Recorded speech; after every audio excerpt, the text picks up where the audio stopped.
হযরত ঈসা নবী বলেন, ইয়া রাব, ওই উম্মতকে এত মর্যাদা তুমি কেন দিবা? কোন কারণে দিবা? কি জন্য দিবা? কখন দিবা? কেমনে দিবা?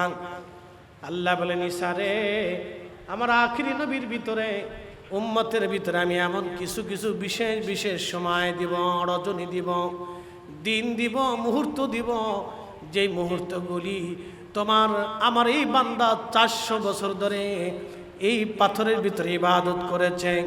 400 বছর ধরে ইবাদত করার যেই পরিমাণ নেকি আমার আখিরি নবীর উম্মতের ভিতরে এমন বিশেষ বিশেষ সময় রজনী থাকবে, যা এই 400 বছরের চাইতেও বেশি পরিমাণে দামি হয়ে যাবে। একবার জোরে বলা যাবে আল্লাহু আকবার। যেমন বরাতের রাত, একদল তো বেদাত বানাই ফেলছে। আপনাদেরকে বলি, ওই লেতা খাতা ছাতা আতা মাতা ফাতা এইগুলো আজাইরে ফাজাইরে বাজাইরে মৌলবী বেদাত বললে ওইগুলি আমাদের মানার টাইম নাই। লাইলাতুল বারাত চলবে, কি কথা কন না কেন? লাইলাতুল বারাত চলবে, কদরের রাত চলবে, এই যে আপনার জুমার রজনী চলবে, 2 ঈদের রাত চলবে। এগুলি মর্যাদাপূর্ণ রাত, এগুলো আল্লাহ বিশেষ বিশেষ রজনী এই উম্মতকে দান করছেন, বিশেষ বিশেষ মুহূর্ত এই উম্মতকে দিয়েছেন। আমি আজকে একটা মুহূর্তের কথা বলে দিয়ে যাই। জুমার নামাজ পড়ছেন কে?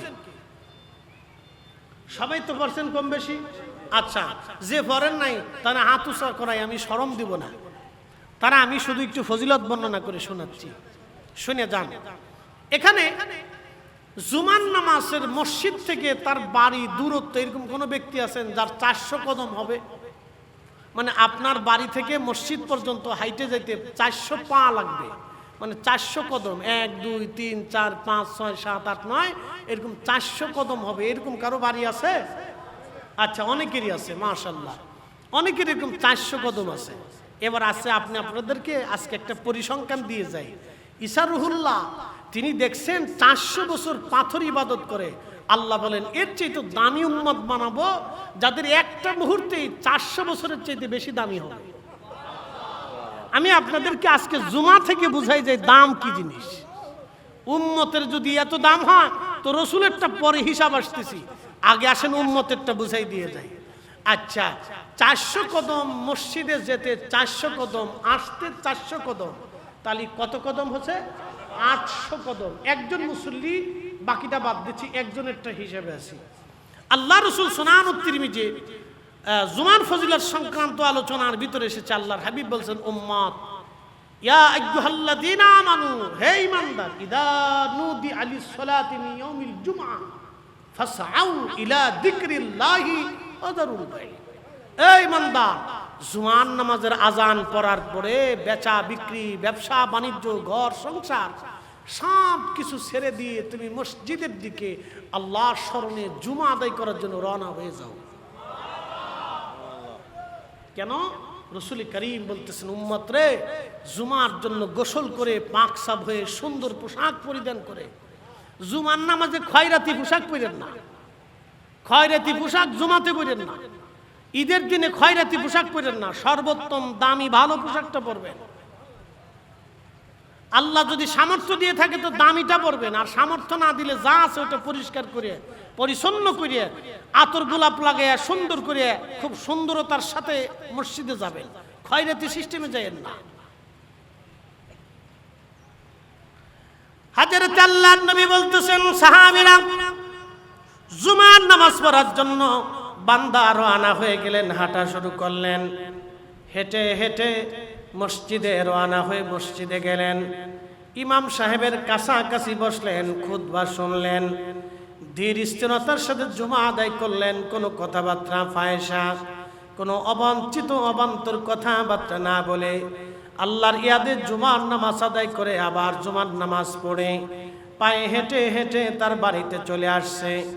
প্রত্যেক কদমে কদমে 1 বছরের নফল রোজা এবং 1 বছর ধরে বিরামহীন 24 ঘন্টা পরে ইবাদত করলে যেই পরিমাণ নেকি আমল নামায় লিখে দেওয়া হবে 1 বছরের নফল রোজা এবং 1 বছরের সারা বছরের বিরামহীন নেকি আমল নামায় প্রত্যেক কদমে কদমে লিখে দেওয়া হবে। অর্থাৎ প্রত্যেক কদমে কদমে 1 বছরের নেকি তার আমল নামায় দেওয়া হবে। একসাথে বলেন আল্লাহু আকবার। ঈসা নবীর উম্মত পাথরে কত বছর? জোরে বলেন। আপনি মসজিদে গেছেন আর আসছেন তাতে 800 বছর হয়ে গেছে না। সুবহানাল্লাহ বাড়ি যায় কন্নালি তাবারক খাইয়ে তারপরে সুবহানাল্লাহ কয়। একসাথে বলেন সুবহানাল্লাহ। ঈসা আলাইহিস সালামের উম্মত কত বছর? আর আপনি এক জুমাতে শুধু গেছেন আর আছেন তাতে 800 বছর হয়ে গেছে। আর জোরে জোরে। জুমার নামাজ এখনো আপনি জুমার নামাজের নামাজ যে পড়ছেন সেই সওয়াব তো আছেই, শুধু হাইটে গেছেন আর আসছেন প্রত্যেক কদমে কদমে 1 বছরের নেকি বিরামহীন ইবাদতের নেকি, তাও সাথে রোজাও আছে। তাহলে এরকম যদি 800 কদম হয় তাহলে 800 বছর, যদি 1000 কদম হয় তো 1000 বছর, যদি 2000 কদম হয় 2000 বছর, যদি 500 কদম হয় 500 বছর, 50 কদম হলে 50 বছর, 20 কদম হলে 20 বছর। এক জুমাতেই যদি উম্মতের এত ফজিলত হতে পারে তাহলে বাকি ফজিলতগুলি এখনো পড়ে রয়েছে। এইজন্য ঈসা আলাইহিস সালাম বলেন, ইয়া রাব্বি, তাহলে আমারও ওই নবীর উম্মত বানায় দেন। এইজন্য উনি শেষ জামানা এই নবীর উম্মত হয়ে পৃথিবীতে আসবে।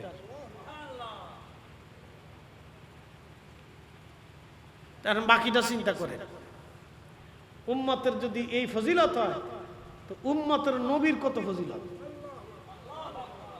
আচ্ছা, আপনাদেরকে এখন প্রশ্ন করি, জবাব দিবেন তো?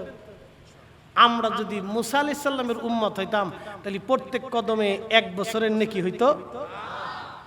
1 রাত্রে ইবাদত করলে 84 1000 মাসের নেকি হতো।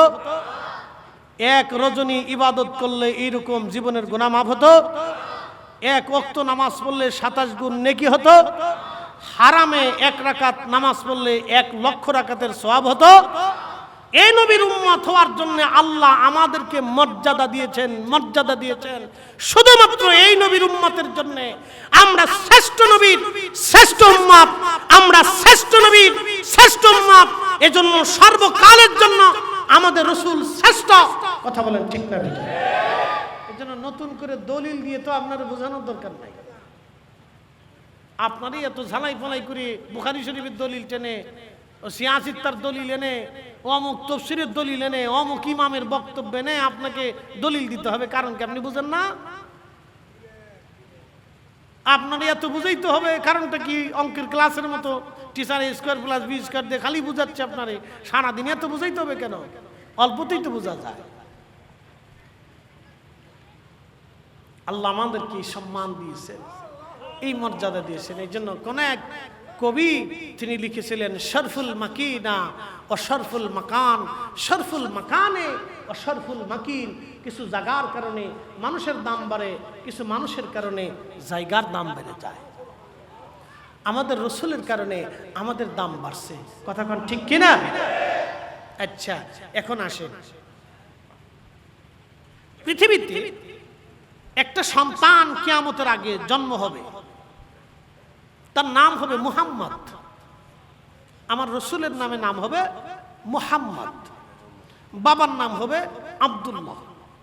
মরুভূমির ভিতরে 40 বছর উট, দুম্বা, ছাগল, ভেড়া, বকরি চড়াইতে থাকবে। কোন মাদ্রাসা, মক্তবে, ইউনিভার্সিটিতে, স্কুলে গতানুগতিক পদ্ধতিতে কোনো ক্লাসে সে পড়াশোনা করবে না। সেই ছেলের রক্ত প্রবাহিত হবে হাসানি হুসেইন। ইমাম হাসান এবং হুসেইনের পবিত্র রক্ত ধারা অনুযায়ী তিনি পৃথিবীতে জন্ম নেবেন, কিন্তু বাসিন্দা হবেন আরবের মরুভূমিতে। এই 4 লক্ষ জীব এবং জীবনের ভিতরে মানুষ হচ্ছে সর্বশ্রেষ্ঠ। মানুষকে কেন শ্রেষ্ঠত্ব দেওয়া হলো এটা আমাকে বুঝতে হবে। আমি গরু থেকে বুঝি। গরু, আপনার বাড়ির গৃহপালিত একটা পশুর নাম গরু, আপনি এটা ছেড়ে দিলেন, মাঠের মধ্যে ছাড়ার পরে গরু কিন্তু বুঝে না যেটা আমার মালিকের ক্ষেত না অন্য মালিকের ক্ষেত। ও ঘাস পাইলেই, ধান পাইলেই, খাবার পাইলেই যে কোনো ক্ষেতের ভিতরে, জমির ভিতরে মুখ লাগাই দেয়। তার অর্থ হচ্ছে গরুর এই আকল নেই যে কোনটা ভালো কোনটা মন্দ। আল্লাহ তার এই বিচার বুদ্ধি, এই শক্তি আল্লাহ তাকে দেন নাই, কিন্তু এই শক্তিটা আল্লাহ মানুষকে দিয়েছেন। কোনটা ভালো কোনটা মন্দ মানুষ কিন্তু জানে। কুত্তা, ওরে খাইতে দেবেন, ও ভাতও খায়, বাথরুমও খায়, ও ভালোটাও খায়, পচাটাও খায়। ওরা যদি সেরাটন থেকে ভালো খাবারও এনে দেন, বিরিয়ানি, তাও খাবে। আবার যদি ফসা গলা, শিয়াল, কুত্তা মরা এগুলো এনে দেন, তাও খাবে। ও ভালো মন্দ বাছাই করার যোগ্যতা ওর নাই, যেটা মানুষকে আল্লাহ দিয়েছে। এই জন্য মানুষ শ্রেষ্ঠ। এই মানব জাতির ভিতরে আল্লাহ আবার শ্রেষ্ঠত্ব দিয়েছেন। ঈমানদারদেরকে আল্লাহ শ্রেষ্ঠত্ব দিয়েছেন। ঈমানদারদের ভিতরে আল্লাহ আবার আখির নবীর উম্মতকে শ্রেষ্ঠত্ব দিয়েছেন। এই উম্মতের ভিতরে আল্লাহ ওলিদেরকে আরো শ্রেষ্ঠত্ব দিয়েছেন। তাদের থেকে আল্লাহ রাব্বুল আলামিন সাহাবায়ে কেরামকে বেশি শ্রেষ্ঠত্ব দিয়েছেন। একসাথে বলবেন আল্লাহু আকবার।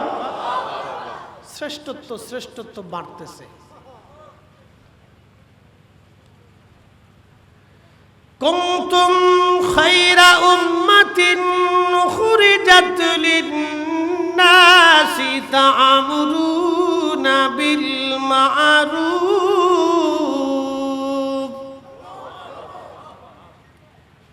আমি তোমাদেরকে শ্রেষ্ঠত্ব দিয়েছি, সর্বশ্রেষ্ঠ জাতি বানাইয়া তোমাদেরকে পৃথিবীতে পাঠিয়েছি। সর্বশ্রেষ্ঠত্ব দিয়েছি, সর্বশ্রেষ্ঠ জাতি বানিয়েছি। আমি তোমাদেরকে সর্বশ্রেষ্ঠত্ব দিয়েছি, সর্বশ্রেষ্ঠ জাতি বানিয়েছি। একসাথে বলবেন আল্লাহু আকবার। এটা কি আমাদের গুণে না নবীর গুণে? আসতে হয়ে গেল। এই কথাটাই আমরা বুঝি না, বুঝলে আর ঝগড়া চলতো না। কথা ঠিক কিনা? এই কথাটাই বুঝি না, বুঝেও বুঝি না। সবাই যদি বুঝতো তাহলে আর ঝগড়া হতো না, মতানৈক্য থাকার কথাই না। কুনতুম খায়রা উম্মাতিন উখরিজাত লিন-নাসি তা'মুরুনা বিল মা'রুফি ওয়া তানহাউনা আনিল মুনকার।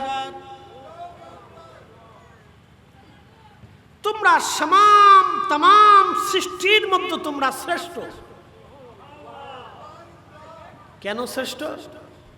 আমাদের গুণে না, রসুলের গুণে আমরা গুণান্বিত এবং শ্রেষ্ঠ। একসাথে বলবেন সুবহানাল্লাহ। প্রিয় পটিয়ার মুসলমান, এই শ্রেষ্ঠত্ব বুঝে যেতে হবে আমাদেরকে। শ্রেষ্ঠত্ব বুঝে যান, মনোযোগ দিয়েন। হযরত মুসা নবী লক্ষ্য করলেন, এক জামাত উম্মত দেখা যায় 70 গুণ মর্যাদা তাদের বেশি। সব উম্মত থেকে তাদের 70 গুণ মর্যাদা বেশি। মুসা নবী ডাক দিয়ে বলেন, ইয়া রাব্বি, ওই উম্মত আপনি দয়া করে আমাকে দিয়ে দেন। আল্লাহ ডাক দিয়ে বলেন, মুসা রে, এই উম্মত আমি তোমার জন্য বরাদ্দ করি নাই, এই উম্মত আমি আবার আখিরি নবীর জন্য বরাদ্দ করে দিলাম। একবার জোরে বলেন আল্লাহু আকবার। আমার একটু রং চা দিয়ে, ঠান্ডা লাগছে তো। চিনি ছাড়া দিয়ে, ডায়াবেটিস নাই কিন্তু চিনি ছাড়াই খাই। যে এমনি দাম বাড়তেছে, খাওয়া দাওয়া বাদ দিন তো। বেগুন 120 টাকা কেজি, যা খাই না চুলকানির ডরে, তাও 120 টাকা। বুঝতে পারছেন? যা হবার তাই, নসিবে যেটা আছে এটাই হবে। আলু 60 টাকা। চলু, ডায়াবেটিসের প্রধান হাতিয়ার। যত খাবেন তত বিপদ, না খেয়ে থেকে। আচ্ছা বলেন তো, আগের যুগের ওলি যারা ছিলেন 40 দিনও না খেয়ে থাকছে, শুধু পানি খেয়েছে, একটা দুইটা খেজুর খেয়েছে, বেঁচে থাকছে, কোনো রোগ ছিল না শরীরে। আল্লাহর সাধনায় নিজের জীবনকে বিসর্জন দিয়েছে। আমাদের মাযহাবের ইমাম, ইমামুল আজম। আহা, যার পবিত্র নামটা মসজিদে নববীতে সাহাবায়ে কেরামের নামের পরে ইমাম নুমান বিন সাবিত রাদিয়াল্লাহু তাআলা আনহু সহ লেখা। 40 বছর একটানা এশা নজর দিয়ে ফজরের নামাজ পড়ছে। তাহলে বোঝা গেছে 40 বছর সারা রাত্র আল্লাহর ঘর মসজিদে ইবাদত করছে, একটা রাতও কাজা করেন নাই। একসাথে বলবেন আল্লাহু আকবার। কত বছর? জোরে বলেন। 40 বছর। আমাদের 40 দিন এরকম আছে? 40 দিনও নাই। আমাদের 40 রাতও নাই। আমাদের 40 রাতও নাই। ওনার 40 বছর ছিল। কেন আল্লাহ শ্রেষ্ঠত্ব দিলেন? হযরতে মুসা নবী ডাক দিয়ে বলেন, ইয়া রাব্বি, ওই উম্মত আপনি আমাদেরকে দিয়ে দেন। মুসা আলাইহিস সালাম ওই কথা বলার পরে আল্লাহ বলেন, মুসা, এই উম্মত তোমার জন্য বরাদ্দ না, এটা আমি আমার আখিরি নবীর জন্য বরাদ্দ করেছি। একবার জোরে বলা যাবে কি আল্লাহু আকবার? বুঝেছেন? এখন আল্লাহ যে আমাদেরকে 70 গুণ মর্যাদা দিছে মসজিদে জুতা চুরির জন্য, সুদ খাওয়ার জন্য, ঘুষ খাওয়ার জন্য, দোকানে বাকি রাখছে আর দেয় না, 10 বছরও বাকি পড়ে রয়েছে। এরকম মুসলমান ঘরে ঘরে হাজার হাজার, অভাব নাই। এই যে দোকানের ব্যবসায়িক বাইরে আছে, যায় প্রত্যেক দোকানে জিজ্ঞেস করবেন কিছু পাননি, কত লোকের কাছেই তো পাই। জিজ্ঞেবেন কিছু পাননি, কত লোকের কাছেই তো পাই। আমাদের দেশের ব্যবসার সিস্টেম হচ্ছে একবার বাকি আনতে পারলে সহজ আর পরিপূর্ণটা দেয় না, কিছু না কিছু রেখে দেয়। আচ্ছা, আপনি 1 টাকাও যদি বাকি রেখে দেন, কিয়ামতের ময়দানে কি মামলা হবে না? কথা কন না কেন? মামলা হবে। আল্লাহ কি এই জন্য আমাদেরকে শ্রেষ্ঠত্ব দিয়েছে? নয়বার, কখনোই না। আল্লাহ শ্রেষ্ঠত্ব এই জন্য দেন নাই। মুসা আলাইহিস সালাম দেখলেন এই উম্মত হায়াত কম হবে, নেকি কম হবে, কিন্তু জান্নাতে চলে যাবে সবার আগে। একসাথে বলবেন আল্লাহু আকবার। মুসা আলাইহিস সালামকে আল্লাহ আমারে দিয়ে দেন। আল্লাহ কেন? তা হবে না। বলে কার জন্য? বলে আখিরি নবীর জন্য ওটা বরাদ্দ করছি। বলে আল্লাহ আমার তাহলে ওই আখিরি নবীর উম্মত বানাই দেন। কি বুঝলেন? এই উম্মত হওয়ার জন্য মুসা আলাইহিস সালাম বাসনা করছিল। আল্লাহ কেন? তাও হবে না, কারণ তুমি জলিল কদর রসুল। আসমানি কিতাব আমি দিছি 104 খানা সহিফা সহ, 1,24,000 নবী, 313 জন রসুল। রসুল কিন্তু 4 জন না, 313 জন। সহিহ ইবনে হিব্বানের ভাষায় রসুল হচ্ছে 313 জন। প্রসিদ্ধ রসুল হচ্ছেন 4 জন, আর সর্বশ্রেষ্ঠ রসুল হচ্ছেন 1 জন। সব রসুলদের রসুল, সব নবীদের নবী, সব সৃষ্টির ফাউন্ডেশন আল্লাহর পরেই যার মর্যাদা, তিনি আমার আপনার নবী রাহমাতুল লিল আলামিন, যার মর্যাদা গুণে গুণে কেন तमाम পৃথিবীর সমস্ত মানুষ খাতা কলম নিয়ে লিখলেও তার মর্যাদা গুণে শেষ করা যাবে না।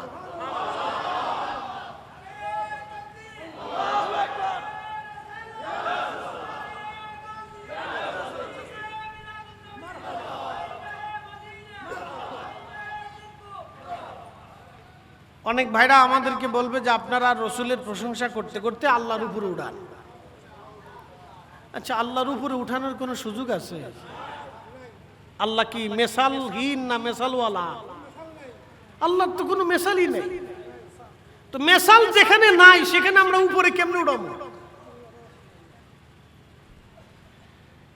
প্রিয় পটিয়ার মুসলমান, হযরতে মুসা নবী ডাক, নবী উম্মত আপনি আমাকে বানান। আমার রব আমার আল্লাহ বলেন, মুসা তা হবে না। শুধু মুসা নবী না রে, এমন কোন নবী নাই যে নবী এই নবীর উম্মত হওয়ার বাসনা না করেছিল। হযরত ঈসা রুহুল্লাহ মস্ত বড় পাথরের পাহাড়ের পাশ দিয়ে তিনি হেঁটে হেঁটে যান। ঈসা আলাইহিস সালাম তাকায় দেখলেন মস্ত বড় সাদা মার্বেল পাথর, খুবই চকচকে ধবধবে সাদা পাথর। পাথরের চারপাশ দিয়ে ঈসা নবী ঘুরে আর বলে, ইয়া রাব্বি, এত সুন্দর পাথর তুমি বানাইছো, জীবনে এত সুন্দর পাথর আমি দেখি নাই আল্লাহ। পাথরের মধ্যে কি আছে বলবানি? আল্লাহ ডাক দেখে, ঈসা রে, তোমার হাতের লাঠিখানা দিয়ে পাথরে আঘাত করো। সঙ্গে সঙ্গে পাথরে আঘাত করলেন, মাঝখান থেকে পাথরখানা ভেঙ্গে দুইটা টুকরা হয়ে গেল। আর ঈসা রুহুল্লাহ দেখলেন পাথরের মধ্যে দাঁড়ায়া সবুজ একটা লাঠির উপরে ভর দিয়ে আল্লাহর একজন বান্দা আল্লাহর জিকির আদায় করতেছে। জোরে বলেন আল্লাহু আকবার। আপনার কাছে আশ্চর্য মনে হবে যে পাথরের ভিতরে মানুষ কিভাবে জিকির করে। এটা অবান্তর গল্প মনে হবে। এটা মায়ের পেটের ভিতরে বাচ্চা কিভাবে নড়ে,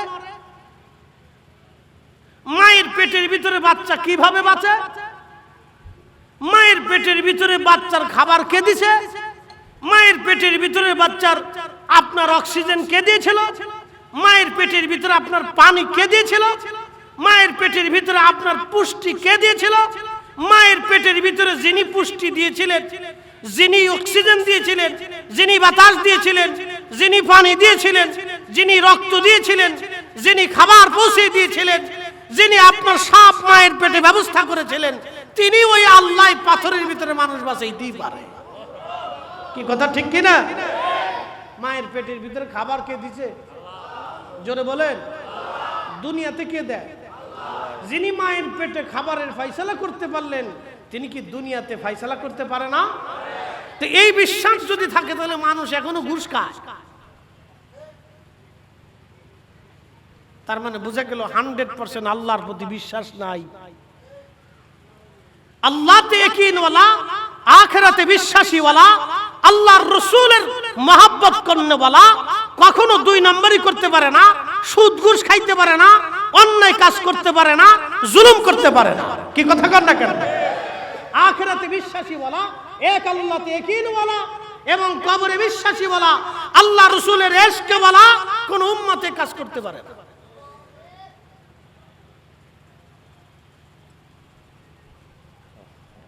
প্রিয় উপস্থিতি, হাজিরিন, ঈসা নবী ডাক দিয়ে বলতেছে, রাব্বি, পাথরের ভিতরে আল্লাহর বান্দা। ঈসা নবী ডাক দিয়ে বলতেছে, হে আল্লাহর বান্দা, পাথরের ভিতরে কত বছর ধরে তুমি আল্লাহর এখানে জিকির করো?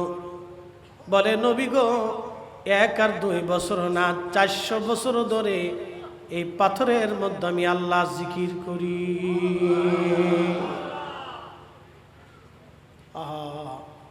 হযরত ঈসা নবী ডাক দিয়ে বলতেছে, 400 বছর ধরে তুমি কি খাও? তোমারে আমার রব কি খাওয়ায় বলো?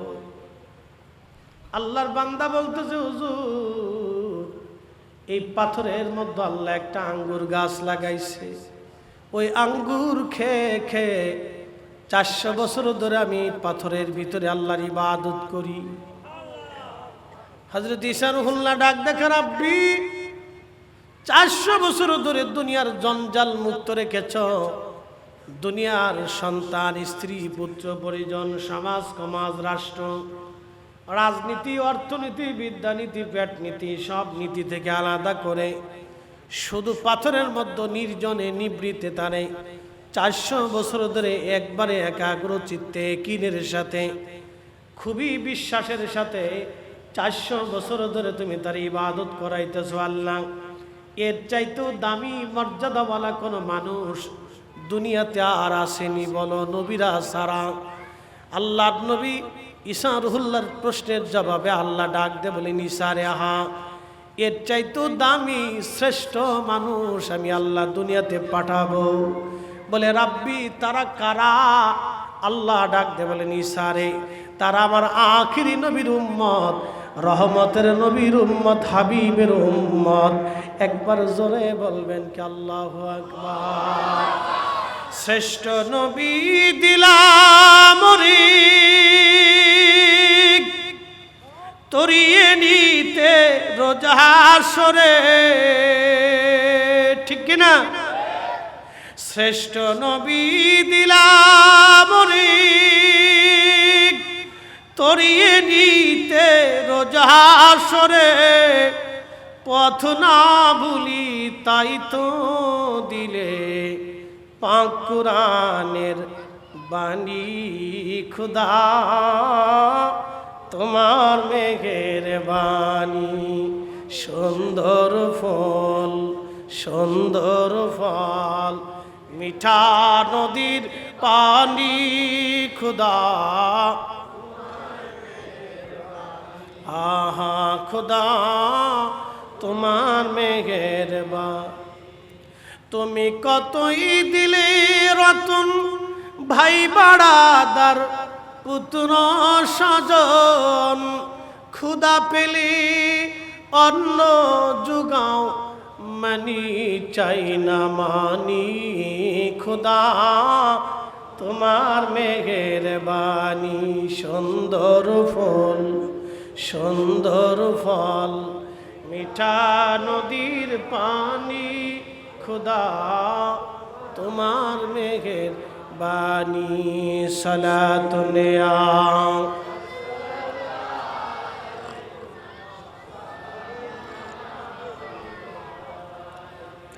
সালাতুন ইয়া রাসূলুল্লাহ, সালামুন ইয়া হাবিবাল্লাহ আলাইকুম। খবর লও ইয়া রাসূলুল্লাহ, খবর লও মেরে মৌলা মেরে আকা, খবর লও। সালাতুন ইয়া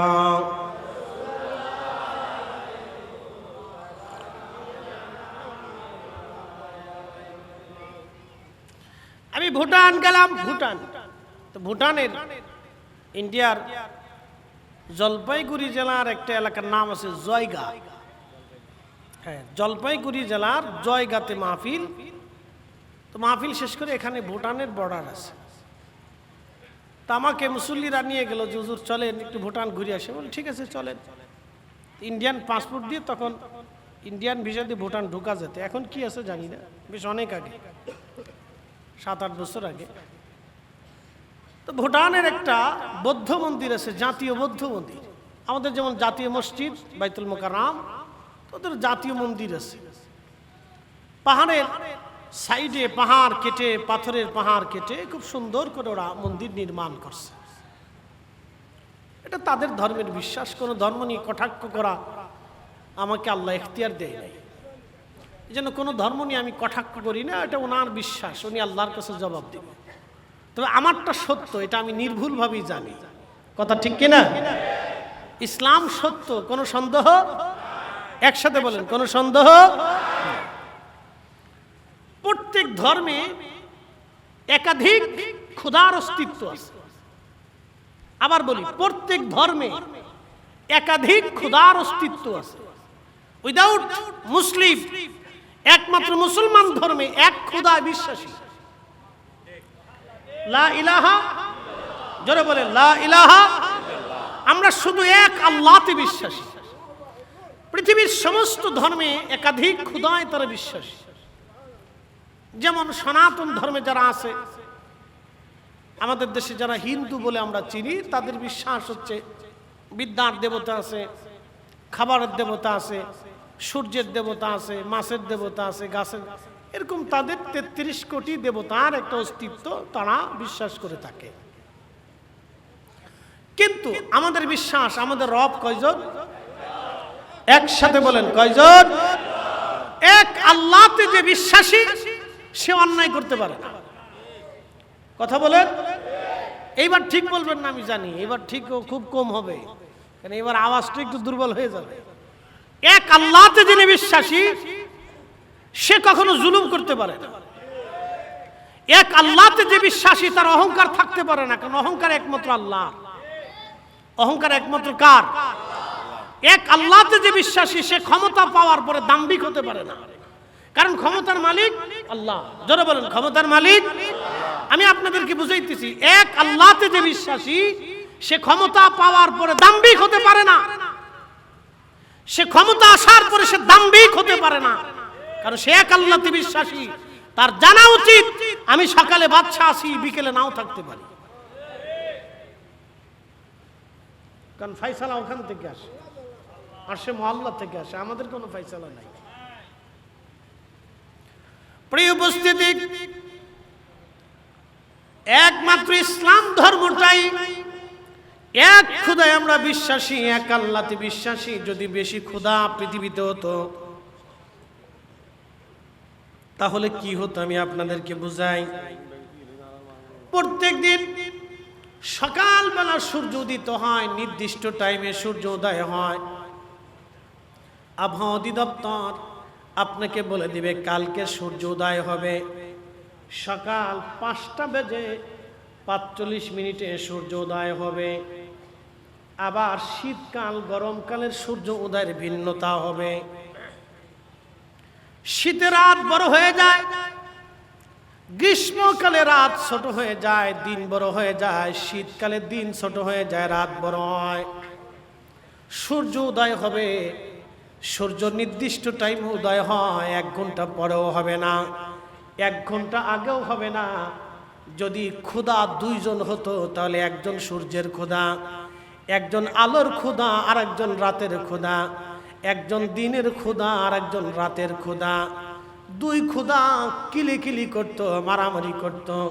এক ক্ষুধাই বলতো সূর্য 10 মিনিট পরে উঠাবো, আর এক ক্ষুধাই বলবো না আমার 10 মিনিট আগে সূর্য লাগবে। 2 ক্ষুধা মারামারি করে শেষ হয়ে যাইতো, রাশিয়ার ইউক্রেনের যুদ্ধ করা লাগতো না, ঠিক কিনা? 2 ক্ষুধাই শেষ। বান্দার আর যুদ্ধের দরকার ছিল না, খোদাই খোদাই যুদ্ধ করে শেষ হয়ে যেত। কারণ সবাই যার যার পাওয়ার দেখানোর চেষ্টা করতো। যেমন আমাদের দেশে রাজনীতিবিদরা যার যার রাজনৈতিক দলের পাওয়ার দেখাইতে চায়। ডোন্ট মাইন্ড, মনে কিছু নিয়ে না, সবাই চায় আমি খালি শক্তি দেখাবো। আমার কত জনবল আছে, লোক আছে, এটা সেটা, আগর ডিম বাগর ডিম, বহুত কিছু আর কি। সবাই চায় আমি শক্তি দেখাবো। পৃথিবীতে যত দেশ আছে সবাই চায় শক্তি দেখাবো। রাশিয়া মনে করে আমি শক্তি দেখাবো, আমেরিকা মনে করে আমি শক্তি দেখাবো, ইরান মনে করে আমি শক্তি দেখাবো, ইসরায়েল ভাবে আমি শক্তি দেখাবো, উত্তর কোরিয়াকে আমি শক্তি দেখাবো, দক্ষিণ কোরিয়াকে আমি শক্তি দেখাবো। সবাই শক্তি দেখাইতে চায়, কিন্তু বলেন তো শক্তির মালিক কে? একসাথে বলবেন কে? উনি শক্তির মালিক। উনি শক্তিমান ফেরাউনকে চুবিয়ে মারছিল, উনি শক্তিমান নমরুদকে জুতা দিয়ে পিটিয়ে মারছিল, উনি শক্তিমান কারুনকে মাটির নিচে ধসিয়ে দিয়েছিল, উনি শক্তিমান চেঙ্গিস খানের কবর পৃথিবীতে নিশ্চিহ্ন করে দিয়েছিল, উনি শক্তিমান হালাকু খানকে পৃথিবী থেকে বিদায় করে দিয়েছিল, উনি শক্তিমান পৃথিবীর বড় বড় সাম্রাজ্যকে নিশ্চিহ্ন করে দিয়েছেন। উনি একই শক্তিমান, তিনি সেই মহান মালিক যার শক্তির রাজত্ব এখনো টিকে আছে, তখনও ছিল, আগামীতেও টিকবে। তিনি এমন একজন রসুলকে আমাদের মাঝে পাঠিয়েছেন, তিনি সেই রসুল কিয়ামত পর্যন্ত এই রসুলের দামান, এই নবীর পতাকা, এই রসুলের আদর্শ, এই রসুলের শিক্ষা, এই নবীর দীক্ষা কিয়ামত পর্যন্ত জমিনে থাকবে। কথা বলেন ঠিক না? আর সবারটা নিশ্চিহ্ন হবে, কিন্তু ওনারটা টিকে থাকবে।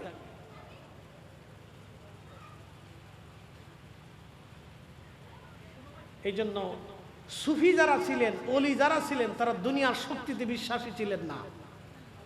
ওলিরা আল্লাহর শক্তিতে বিশ্বাসী ছিলেন। এই জন্য পৃথিবীর কোনো ওলিকে দেখবেন না কোনোদিন কোনো মসনদ নিয়েছে, কোনো ইতিহাসে নাই। যদি দেখাইতে পারেন তো হাতে চুরি পড়বে। পৃথিবীর কোনো ওলি কোনোদিনও কোনো মসনদ নেন নাই, কোনোদিন কোনো মসনদে বসেন নাই, কোনো ওলি বসেন নাই। ওলিরা মসনদ লাথি মেরেছেন, মসনদ ওয়ালারা ওলিদের কাছে যাইতো, মসনদ ওয়ালারা ওলিদের কাছে যাইতো, ওলিরা মসনদ ওয়ালাদের কাছে যাইতো না। মসনদ ওয়ালারা ওলিদের কাছে যাইতো, ওলিরা কোনোদিন মসনদ ওয়ালাদের কাছে যাইতো না।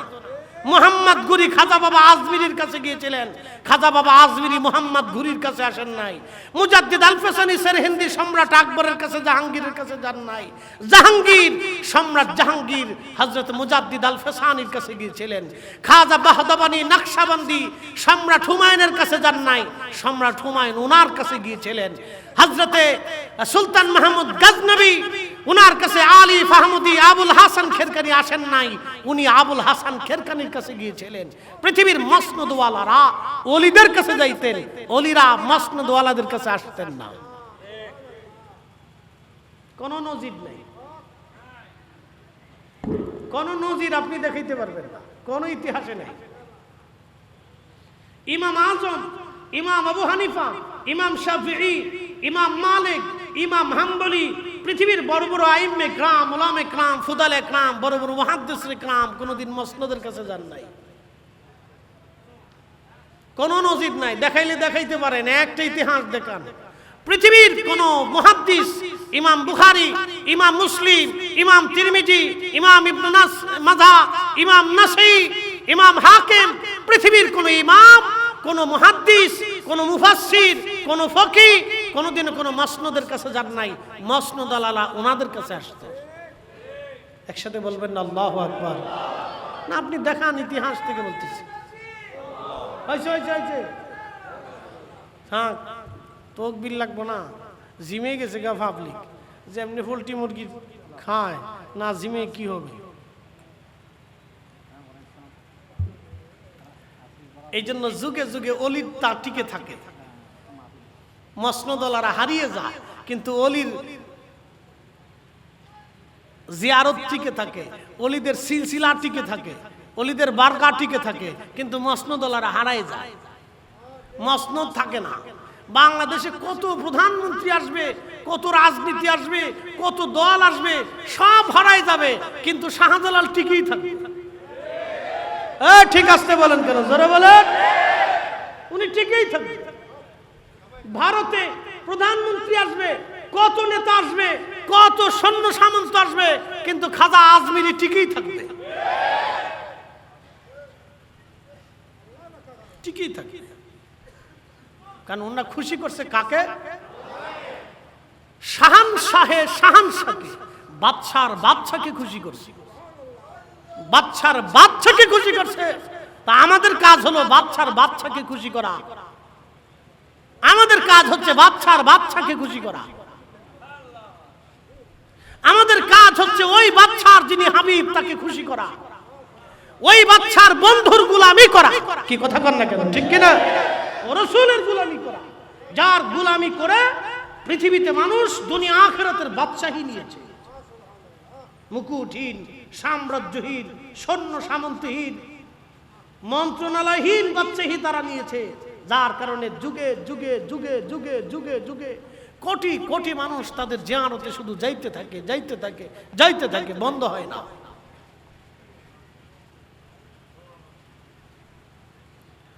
প্রিয় উপস্থিতি, হাজিরিন, হযরত ঈসা নবী ডাক দিয়ে বলতেছে, আল্লাহর বান্দা, কত বছর ধরে তুমি পাথরের মধ্যে আছো?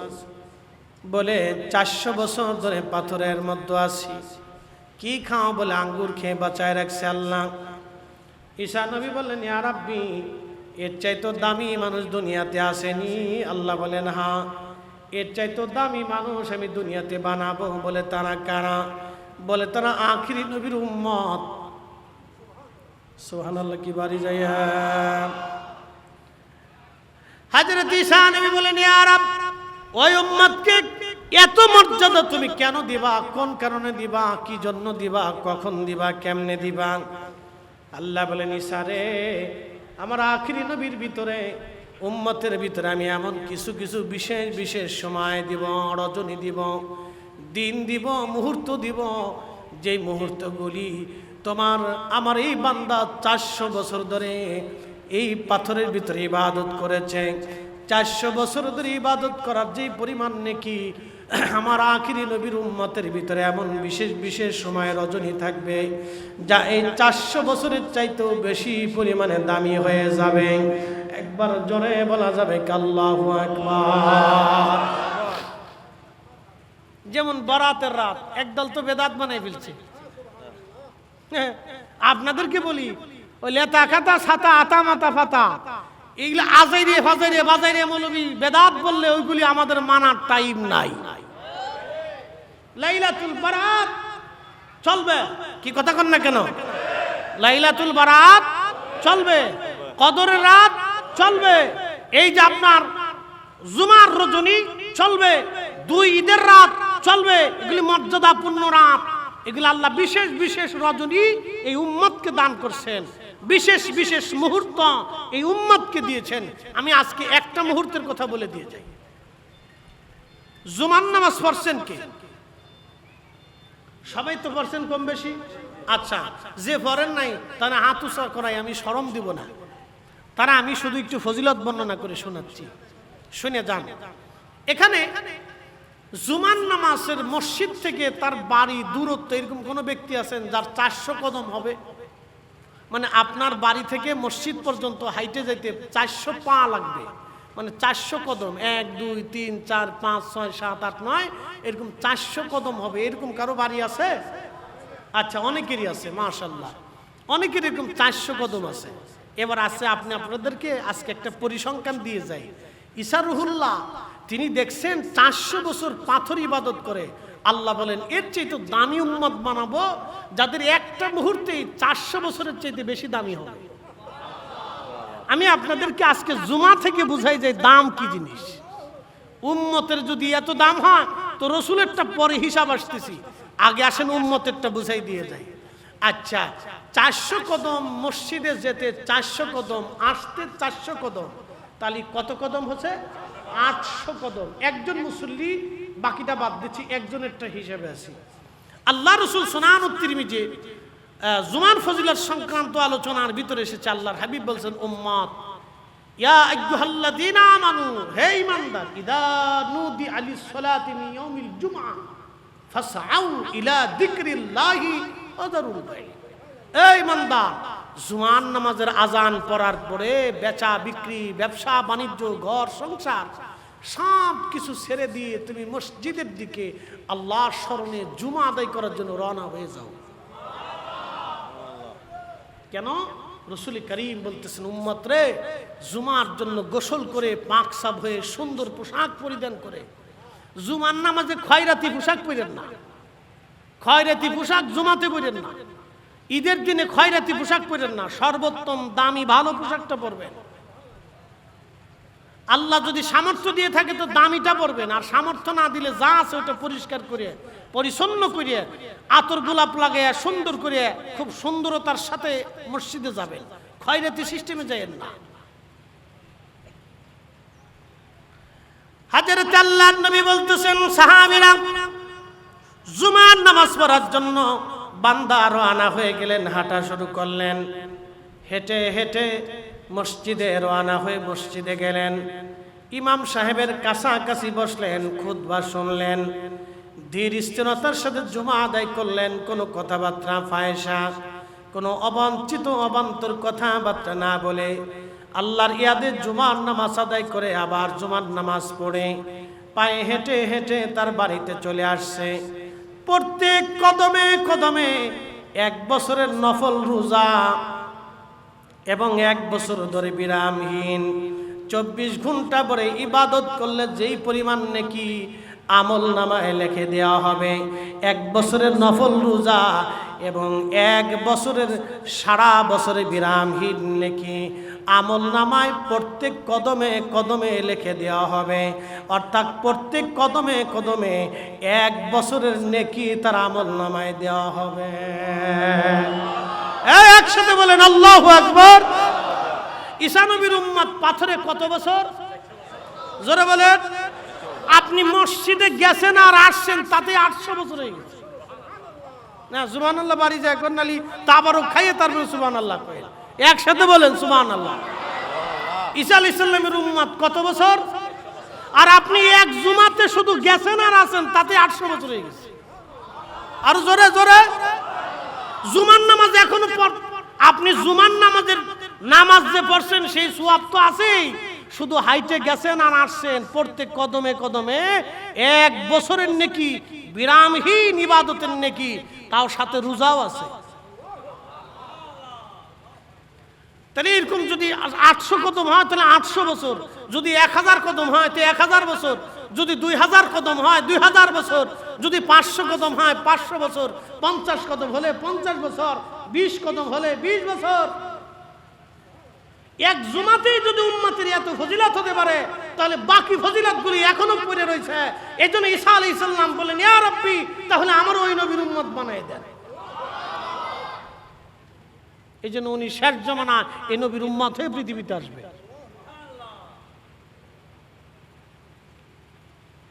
কারণ বাকিটা চিন্তা করেন, উম্মতের যদি এই ফজিলত হয় তো উম্মতের নবীর কত ফজিলত। আচ্ছা, আপনাদেরকে এখন প্রশ্ন করি, জবাব দিবেন তো? আমরা যদি মুসা আলাইহিস সালামের উম্মত হইতাম তাহলে প্রত্যেক কদমে 1 বছরের নেকি হইতো। এক রাত্রে ইবাদত করলে 84,000 মাসের নেকি হতো। এক রজনী ইবাদত করলে এইরকম জীবনের গুনাহ মাফ হতো। এক ওয়াক্ত নামাজ পড়লে 27 গুণ নেকি হতো। হারামে 1 রাকাত নামাজ পড়লে 1 লক্ষ রাকাতের সওয়াব হতো। এই নবীর উম্মত হওয়ার জন্য আল্লাহ আমাদেরকে মর্যাদা দিয়েছেন শুধুমাত্র এই নবীর উম্মতের জন্য। আমরা শ্রেষ্ঠ নবীর শ্রেষ্ঠ উম্মত, আমরা শ্রেষ্ঠ নবীর শ্রেষ্ঠ উম্মত। এজন্য সর্বকালের জন্য আমাদের রাসূল শ্রেষ্ঠ। কথা বলেন ঠিক না ঠিক? এজন্য নতুন করে দলিল দিয়ে তো আপনার বোঝানোর দরকার নাই। আপনারই এত ঝালাই ফালাই করে বুখারী শরীফের দলিল টেনে, ও সিয়াসিত্তার দলিল এনে, অমুক তফসিরের দলিল এনে, অমুক ইমামের বক্তব্য এনে আপনাকে দলিল দিতে হবে। কারণ কি আপনি বুঝেন না? আপনার এত বুঝাইতে হবে কারণটা কি? অঙ্কের ক্লাসের মতো টিচার A² + B² দিয়ে খালি বুঝাচ্ছে আপনারে সারাদিন, এত বুঝাইতে হবে কেন? অল্পতেই তো বোঝা যায়। আল্লাহ আমাদেরকে সম্মান দিয়েছেন, এই মর্যাদা দিয়েছেন। এই জন্য কোন এক কবি তিনি লিখেছিলেন, শরফুল মাকিনা ও শরফুল মাকান, শরফুল মাকানে ও শরফুল মাকিন। কিছু জায়গার কারণে মানুষের দাম বাড়ে, কিছু মানুষের কারণে জায়গার দাম বেড়ে যায়। আমাদের রসুলের কারণে আমাদের দাম বাড়ছে। কথা কোন ঠিক কিনা? আচ্ছা, এখন আসেন,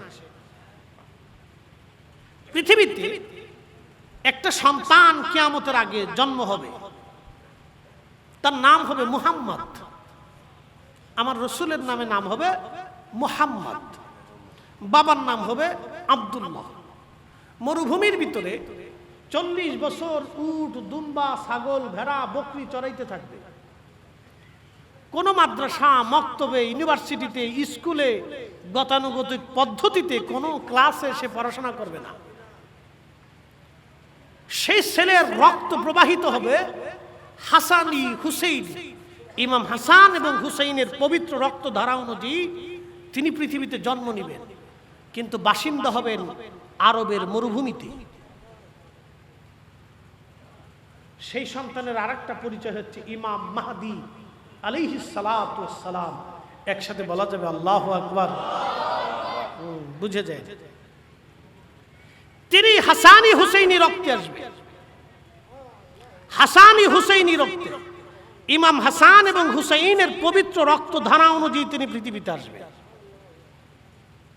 এই জন্য আপনাদেরকে একটা আজকে উসুল দিয়ে যাব, হাসানি হুসেইনি অরিজিনাল সরাসরি রক্ত, এটা একমাত্র ইমাম মাহদী আলাইহিস সালাম পর্যন্ত যাবে। একবার ইমাম মাহদী আলাইহিস সালাম পর্যন্ত যাবে। মরুভূমির ভিতরে 40 বছর ধরে ছাগল, উট, দুম্বা, ভেড়া, বকরি চালাবে। দুনিয়ার কোনো গতানুগতিক পদ্ধতিতে সে লেখাপড়া করবে না। 40 বছর শেষ রাতের আধারে আল্লাহ রাব্বুল আলামিন তার কালব মুবারকের ভিতরে সমস্ত এলেম আল্লাহ ঢুকাই দিবে। আর একটু জোরে বলবেন আল্লাহু আকবার। এখন প্রশ্ন, ইমাম মাহদীর কারণে কি রসুলের দাম, না রসুলের কারণে মাহদীর দাম? সূত্র বুঝে যাবেন। ইমাম মাহদীর কারণে কি নবীর দাম, না নবীর কারণে মাহদীর দাম? জোরে বলেন, জোরে জোরে জোরে। হ্যাঁ, আবার বুঝাই, জোরে বলেন। ইব্রাহিম দুয়ার ভিতরে বলতেন, ইয়া রাব্বি, আমার নসলে, আমার বংশে আপনি আখিরি নবী পাঠাবেন, আমার বংশে আখিরি নবী দিবেন।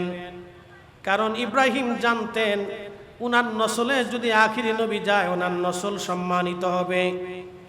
ইব্রাহিমের জন্য আমার রসুল সম্মানিত হন নাই, আমার রসুলের কারণে ইব্রাহিম আলাইহিস সালামের নসল সম্মানিত হয়েছে। যার কারণে দুরুদের মধ্যে আবার নবীজি ইব্রাহিম আলাইহিস সালামের নাম বসিয়ে দিয়ে গেছেন।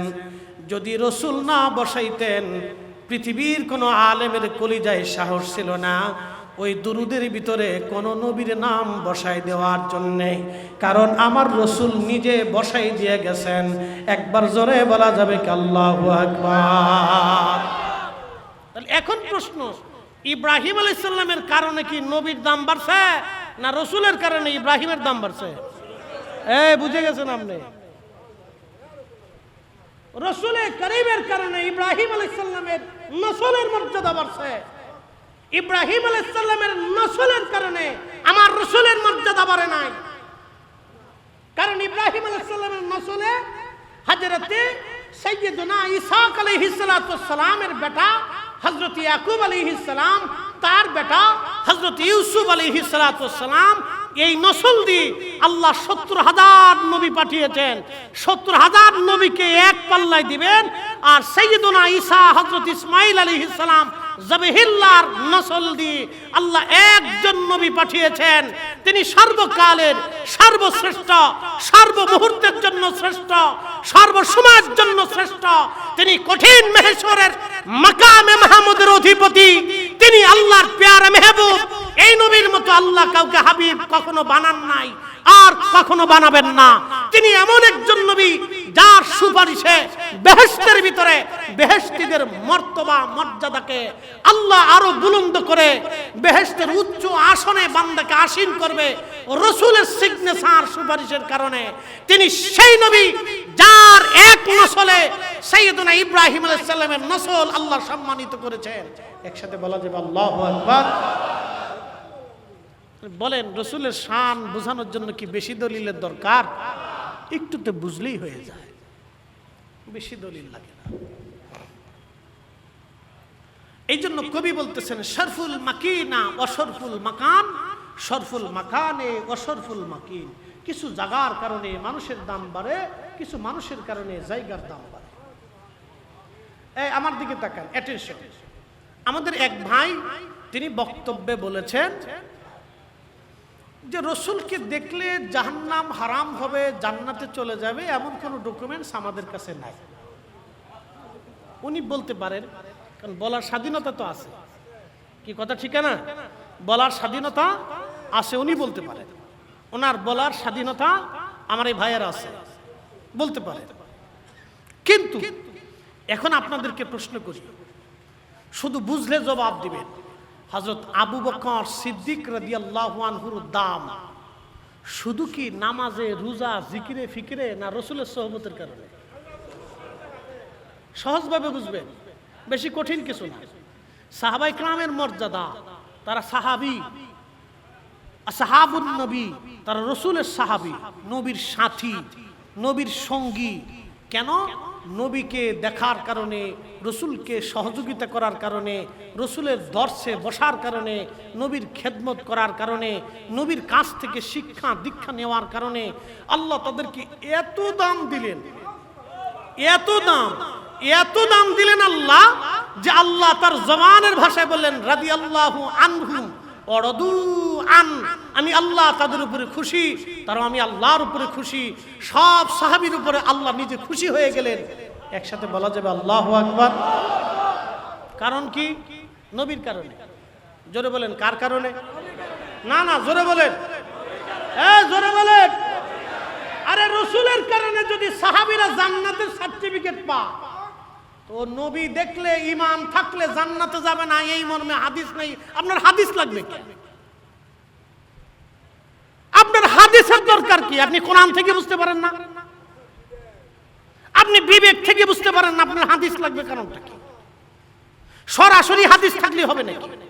আপনাকে বুঝে যেতে হবে যে নবীর দর্শে থাকার কারণে, রসুলের মজলিসে বসার কারণে এক একজন সাহাবী আসহাবী কান নুজুম, আকাশের নক্ষত্র তুল্য হয়ে গেছে, এত মর্যাদা হয়ে গেছে যে আল্লাহর নবী দুনিয়াতে 10 জন সাহাবীকে সরাসরি জান্নাতের সার্টিফিকেট দিয়ে দিয়েছে। আর জোরে বলেন আল্লাহু আকবার। আচ্ছা, ফাতেমা নাম কি? ফাতেমা, তার লকব কি? সাইয়্যিদাতুন নিসাই আহলিল জান্নাহ, রাওয়াহুল বুখারী। তিনি সমস্ত মহিলার জান্নাতের সাইয়্যিদিনী, সরদারিনী। আচ্ছা বলেন তো, তাকে এই মর্যাদা আল্লাহ কেন দিলেন? আল্লাহর রাসূলের মহব্বত এবং নবীর বেটি হওয়ার কারণে। কি কথা ঠিক কিনা? আচ্ছা, ফাতেমা দিয়ে কি নবী, না নবী দিয়ে ফাতেমা? জোরে বলেন। নবী দিয়ে ফাতেমা, ফাতেমা দিয়ে নবী না। আল হাসানু ওয়াল হুসাইনু সাইয়্যিদা শাবাবি আহলিল জান্নাহ। হাসান আর হুসাইন দুইজন জান্নাতের যুবকদের সাইয়্যিদ, শিরোতাজ। বলেন, হাসান হুসাইন দিয়ে নবী, না নবী দিয়ে হাসান হুসাইন? বুঝে গেছেন আপনি। রসুলের কারণে হাসান হুসাইনের দাম বাড়ছে, নবীর কারণে আহলে বাইতের দাম বাড়ছে, আহলে বাইতের কারণে রসুলের দাম বাড়ে নাই, নবীর কারণে আহলে বাইতের নবীর ইজ্জত বেড়েছে। রসুলের সোহবতে থাকার জন্য সাহাবায়ে কেরামের ইজ্জত সর্বকালের জন্য সর্বশ্রেষ্ঠত্ব হয়েছে। আরে ইমামুল আজম আবু হানিফা 40 বছর এশার যুগে ফজর পড়েছেন, তারপরেও রসুলের একজন আদনা সাহাবীর জুতা মুবারকের ওজন সমান হন নাই। কারণ যদিও 40 বছর ইবাদত করেছেন, আল্লাহর নবী দেখার কারণে সাহাবীদের এই মর্যাদা যদি হয়ে থাকে, রাসূলের সোহবতে বসার কারণে সাহাবীদের এই মর্যাদা যদি হয়ে থাকে, তাহলে রাসূল দেখার কারণে একজন সাহাবী আল্লাহর জান্নাতে যাবে, নবী দেখার কারণে উম্মত বেহেশতে চলে যাবে। কথা বলেন ঠিক না বেঠিক? যদি উম্মতের ঈমান থাকে, আর সব উম্মতরে নবী দেখা দেয় না, আঞ্জুটি গাঞ্জুটি হিরোইনসি বেদাতি শিরিকি বাটপারি সিটারি ঘুষখোর সুদখোর আকাম্মে উকাম্মে আজারে বাজারে এই উম্মতরে আল্লাহর নবী দেখা দেয় না। এই উম্মতকে নবী দেখা দেয় না, রাসূল সবার সাথে দেখা দেয় না। আল্লাহর নবী বেছে বেছে বেছে বেছে উম্মতের সাথে দেখা দেয়। ওতে যে দেখবে সে ধন্য। সহিহ বুখারীতে আল্লাহর রাসূল বলেন, মান রাআনি ফিল মানাম, স্বপ্নে যদি আমাকে দেখো, ফাকাদ রাআল হক, সত্যই দেখছো। আমি নবী আসছি, ছবি আসি নাই, আমি রাসূল তোমার সাথে নিজে দেখা দিয়েছি। একসাথে বলবেন আল্লাহু আকবার। না না, আরো জোরে জোরে জোরে জোরে জোরে। এই সূত্র বুঝে গেছে?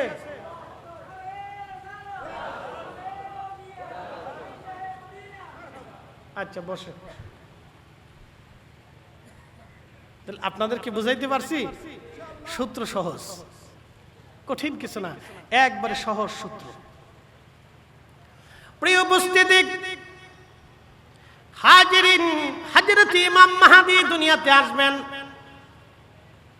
40 বছর বয়সে আল্লাহ রাব্বুল আলামিন এক রজনীতে তার কলবের মধ্যে আল্লাহ সমস্ত বিদ্যা ঢুকিয়ে দিবেন। উলুমুল হাদিস, উলুমুল ফিক, উলুমুত তাফাসির, বালাগাত, মান্তিক, ফাসাহাত, লুগাতের বিদ্যা থেকে শুরু করে জিহাদের বিদ্যা, রাজনীতি, সমরনীতি, পৃথিবীর এমন কোন বিদ্যা নাই যে বিদ্যা ইমাম মাহদীর কলবের মধ্যে আল্লাহ ঢুকিয়ে না দিবেন। সমস্ত বিদ্যা তার কলবের মধ্যে দিয়ে দিবেন, কারণ তিনি এমন একজন সমরবিদ হবেন, এমন একজন প্রশাসক তিনি হবেন, এমন একজন রাজনীতিবিদ, এমন একজন যোদ্ধা, পৃথিবীর কোন যুদ্ধে তিনি হারবেন না। প্রত্যেকটা জিহাদে তিনার বিজয় আল্লাহ দান করবেন। আল্লাহু আকবার। জোরে বলবেন কি আল্লাহু আকবার? অথচ দুনিয়ার কোন সমরবিদের কাছে তিনি সেনাবাহিনীর ট্রেনিং নেবেন না। 40 বছর ধরে তিনি ছাগল উদ্দম্বা চড়াবেন, দুনিয়ার মানুষ থেকে জুদা হয়ে নিবৃতে নির্জনে আল্লাহ তাকে রাখবেন। শুধু আমার রাসূলের নসল হওয়ার কারণে আল্লাহ তাকে এত বড় মর্যাদাওয়ালা করবেন। হযরত ইমাম মাহদী হারাম শরীফে নামাজের রক্তের সময় পূর্ব মুহূর্তে দাঁড়িয়ে থাকবেন, আল্লাহ ঈসা রুহুল্লাহকে আসমান থেকে নামাবেন। বর্তমান সিরিয়ার ফিলিস্তিন, যেটাকে শাম বলা হয়, বর্তমান ফিলিস্তিন, লেবানন, জর্দান, লিবিয়া এবং সিরিয়া থেকে শুরু করে মিশরের এক বিরাট অংশ মিলেছিল শাম। এই অঞ্চলকে শাম বলা হতো। এই শামের মূল বিজনেস সেন্টার ছিল বর্তমান গাজা। আগে নাম ছিল আসকালান। এই জায়গাটাই ছিল হজরতে সুলাইমান আলাইহিস সালামের বিরাট বড় রাজদরবার। তিনি এত সুন্দর রাজদরবার বানিয়েছিলেন। তিনি সাগরের বাহিনীকে শাসন করতেন, জমিনের বাহিনীকে শাসন করতেন, জিনদেরকে শাসন করতেন, পক্ষী পক্ষীদেরকে তিনি শাসন করতেন। বিরাট বড় রাজদরবার ছিল তিনার, বিরাট বড় একটা তখ্ত ছিল তিনার। এই তখ্তের মধ্যে চড়ে সুলাইমান আলাইহিস সালাম সারা পৃথিবী ঘুরে ঘুরে ঘুরে ঘুরে আসতেন। বাতাসকে ওনার নিয়ন্ত্রণাধীন করে দিয়েছিলেন আমার আল্লাহ। পাখি বাহিনী ছিল, জিন বাহিনী ছিল, মানব বাহিনী ছিল। তামাম পৃথিবীর প্রত্যেকটা ইঞ্চি জমিনের বাদশাহী আল্লাহ তাকে দিয়েছিলেন। এমনকি জিন জাতির বাদশাহী আল্লাহ তারে দিয়েছিলেন। এত বড় বাদশাহী আল্লাহ তারে দিয়েছিলেন। এই ফিলিস্তিনের বাইতুল আকসা, বর্তমানে গাজা, এটা নাম ছিল আসকালান। এই জায়গাটা ছিল সুলাইমান আলাইহিস সালামের রাজধানী। এই অঞ্চল পৃথিবীর আদি থেকে যুদ্ধ বিধ্বস্ত, বহু যুদ্ধ এই জমিনে হয়েছে। লক্ষ লক্ষ কোটি কোটি মানব সন্তান এই জমিনে জীবন দিয়েছে, রক্ত দিয়েছে। আজও যারা রক্ত ঝরাইতেছে, মনে রাখবেন ওই ইহুদিদের অস্তিত্ব ওই জমিনে থাকবে না। এখানে মুসলমানরাই বিজয় লাভ করবে। আল্লাহু আকবার। আমার রাসূলের কথায় বিশ্বাস আছে? আল্লাহ রাসূলের কথা বিশ্বাস আছে? সাদাকাল্লাহুল মাওলানাল আযীম। আল্লাহ সত্যবাদী, ও সাদাকা রাসূলুহুন নবিয়ুল হাবিবুল কারীম। আমার রাসূল সত্যবাদী। আল্লাহ মিথ্যা বলেন নাই, রাসূল মিথ্যা বলেন নাই। আল্লাহ মিথ্যা বলেন নাই, রাসূল মিথ্যা বলেন নাই। আল্লাহ সত্যবাদী, আমার রাসূলও সত্যবাদী। আল্লাহ যা বলেছেন তাই হবে, আমার রাসূল যা বলেছেন ঠিক তাই হবে। ইহুদিরা ধ্বংস হবে, ইসরায়েল নামক কোন রাষ্ট্র পৃথিবীর অস্তিত্ব থাকবে না। এটা মুসলমানদের জমি, মুসলমানদের অধিকারে আসবে। কথা বলেন ঠিক না? এটা মুসলিমদের জমি। সাইয়্যিদুনা ইব্রাহিম আলাইহিস সালামের জমি, হযরত ইসহাকের জমি, হযরত ইউসুফের জমি, ৭০,০০০ নবী রাসূলদের জমি। এটা ওটা মুসলমানদের জমি। কিন্তু বড় আফসোস আর সত্য হলো, আরো বিশ্বের রাজা বাচ্চারা খালি বউ নিয়ে পড়ে রয়েছে। এক একটা বউ ৩০টা, ১৫টা, ২০টা। এটা মানুষ না গরু, আমি বুঝি না কিছু। আচ্ছা বলেন তো, একজন ১৫টা বউ দিয়ে কি করে? হ্যাঁ, কতটা নিকৃষ্ট জাতি। আল্লাহর কোরআনের আইনের বাহিরে মাসনা সুলাসা রুবা, ৪টে পর্যন্ত স্ত্রী, একসঙ্গে একভাবে ৭ জন স্ত্রী আল্লাহ রাখার অনুমতি দিয়েছেন। ৫ম নম্বর স্ত্রী কেউ যদি রাখে, ৫ম নম্বরটা তার জন্য হারাম হবে। যতবার মিলন হবে ততবার জানা হবে। যে কয়টা বাচ্চা হবে সব কয়টা হারাম জাদা হবে, একটাও হালাল জাদা হবে না। আপনি ঠিক বললেও ঠিক, না ঠিক বললেও ঠিক, আল্লাহর কোরআনের ঠিক। এরা এসে আমার দেশে আবার ৮ টাকা তারাবি বানাইতেছে। যত ফিতনা শুধু আমাদের দেশে ঢুকাইতেছে। ইমানের ভিতরে ভেজাল ঢুকাইছে, আমলের ভিতরে ভেজাল ঢুকাচ্ছে। আমরা উচিত কথা বললে আপনারা বলবেন হুজুর আলেমদের বিরুদ্ধে চারণ করে। আমরা আলেমদের বিরুদ্ধে চারণ করি না, আমরা নীতির বিরুদ্ধে চারণ করি। ১৪৫০ বছর ধরে এই জমিনের মুসলমান হকের উপরে আছে। কথা বলেন ঠিক না বেটে? আমরা রাসূলের তরিকায় নামাজ পড়ি, আমরা কোন ইমামের তরিকায় নামাজ পড়ি না। আমরা আল্লাহর রাসূলের তরিকায় নামাজ পড়ি। নবী যেই তরিকা শিক্ষা দিয়ে গেছেন আমরা সেই তরিকায় নামাজ পড়ি।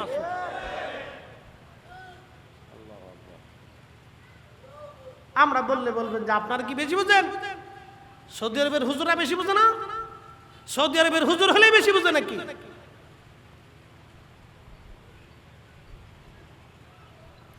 প্রিয় উপস্থিতি, হযরত সাইয়্যিদুনা ইমাম মাহদী মক্কাতুল মুকাররমা হারাম শরীফে নামাজের জন্য বসা। হযরত ঈসা রুহুল্লাহকে আসমান থেকে আল্লাহ নামাবেন ফিলিস্তিনে। সাদা মিম্বার বিশিষ্ট গম্বুজ বিশিষ্ট একটা মসজিদ হবে। এই মসজিদের মিনারাতে সাইয়্যিদুনা হযরত ঈসা রুহুল্লাহকে আল্লাহ নামাবেন। ঈসা রুহুল্লাহ আলাইহিস সালামকে নামানোর পরে তিনি নবী হয়ে আসবেন না, তিনি এই নবীর উম্মত হয়ে পৃথিবীতে আসবেন। সহিহ বুখারীর কিতাবুল ফাতানের মধ্যে এসেছে, হযরত ঈসা রুহুল্লাহকে নামানোর পরে দুই ফেরেশতার কাঁধে ভর দিয়ে তিনি ঈসা নবীকে আল্লাহ এই জমিনে নামাবেন। নামানোর পরে ঈসা রুহুল্লাহ আলাইহিস সালাতু ওয়াস সালাম তিনি ওখান থেকে মার্চ করবেন, মুসলমানদেরকে নিয়ে তিনি মার্চ করবেন। সুদূর বাইতুল আকসা থেকে সরাসরি তিনি হেরেমে চলে আসবেন। ইমাম মাহদী আলাইহিস সালাম হেরেমে ওনার জন্য অপেক্ষা করতে থাকবে। মুসলমানদেরকে নিয়ে উনি সরাসরি ইমাম মাহদী আলাইহিস সালামের কাছে আসবেন। নামাজের সময় হয়ে যাবে, একামত চলতে থাকবে। ইমাম মাহদী ডাক দিয়ে বলবেন, হুজুর আপনি আজ হেরেমে নামাজ পড়ান। হযরত ঈসা রুহুল্লাহ আলাইহিস সালাম বলবেন, মাহদী আমি এই উম্মতের ইমাম হওয়ার জন্য আসি নাই, আমি এই উম্মতের পিছনে নামাজ পড়ার জন্য আমি এসেছি। একবার জোরে বলা যাবে কি আল্লাহু আকবার? এই হাত উঁচা করে বলেন আল্লাহু আকবার, আর জোরে বলেন আল্লাহু আকবার। এই উম্মতের এত দাম হলে তো উম্মতের নবীর দাম কত হতে পারে? এ পাগলা বয়, আপনি একটু চিন্তা করেন তো, এই উম্মতের দাম কত? মসজিদে জুতা চুরি করে, কি কথা কন না কেন? জোরে বলেন, এই উম্মত মসজিদের জুতা চুরি করে, তাই ঠিক। আপনি আপনার বোনকে রাত্রিবেলা একটু ছেড়ে দেন তো, সন্ধ্যার সময় একা একা যান। আপনার ভাষা দিয়ে আমি বলতে পারবো না যে আমাদের দেশে কি পরিমাণে হায়ানার জন্ম হয়েছে, কি পরিমাণে হায়ানা, আমার যুবক শ্রেণী কি পরিমাণে হায়ানা আপনি কল্পনাও করতে পারবেন না। কি পরিমাণে হায়ানা, শিয়াল কুত্তাকেও পর্যন্ত এরা হার মানিয়ে ফেলছে। আপনার শুনলে দেখলে লজ্জা করবে যে যুব শ্রেণী কি পরিমাণে হায়ানা হয়েছে। আপনি ছেড়ে দেন আপনার বোনকে, আপনার মেয়েকে ছেড়ে দেন, রাস্তায় যান, এখান থেকে চট্টগ্রাম এখন ছেড়ে দেন, যে বলেন যে তুমি চট্টগ্রামে একা একা যাও। আপনার শরীর শিহরে যাবে, শরীর থেকে ঘাম বের হতে থাকবে যে আমার মেয়েটা ঠিক মতো পৌঁছেছে কিনা। আমরা সে জাতি, অথচ আমরা মুসলিম, অথচ আমরা মুসলিম। খেলাফতের জামানাতে, হযরত ওমরের জামানাতে, আবু বকরের জামানাতে, উসমানের জামানাতে, আলীর জামানাতে, ইমাম হাসানের জামানাতে, হযরত ওমর ইবনে আব্দুল আজিজের জামানাতে আরে নারীর দিকে হাত বাড়ানো তো দূরের কথা, কল্পনা পর্যন্ত যুবকরা করার সাহস পাইতো না, কারণ ইসলামী শাসন ব্যবস্থা এরকম ছিল। কথা বলেন ঠিক না বেঠিক? এইজন্য আল্লাহ রাসূল বলেন, তোমরা আমার সুন্নাত মানবে, ফাআলাইকুম বিসুন্নতি ওয়া সুন্নাতিল খুলাফাইর রাশিদিন আল মাহদি। শুধু আমার টাইম মানবে না, আমার পরে খুলাফায়ে রাশিদিনের আদর্শকে মেনে চলবে।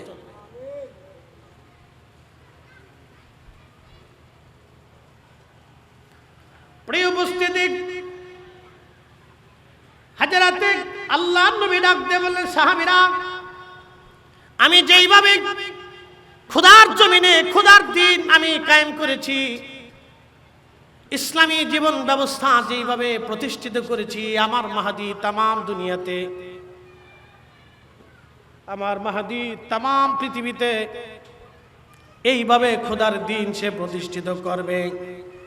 পৃথিবীর এমন কোন ইঞ্চি মাটি থাকবে না যে ইঞ্চি মাটির মধ্যে আমার মাহদী খোদার দিন প্রতিষ্ঠিত না করবে। একবার জোরে বলা যাবে কি সুবহানাল্লাহ?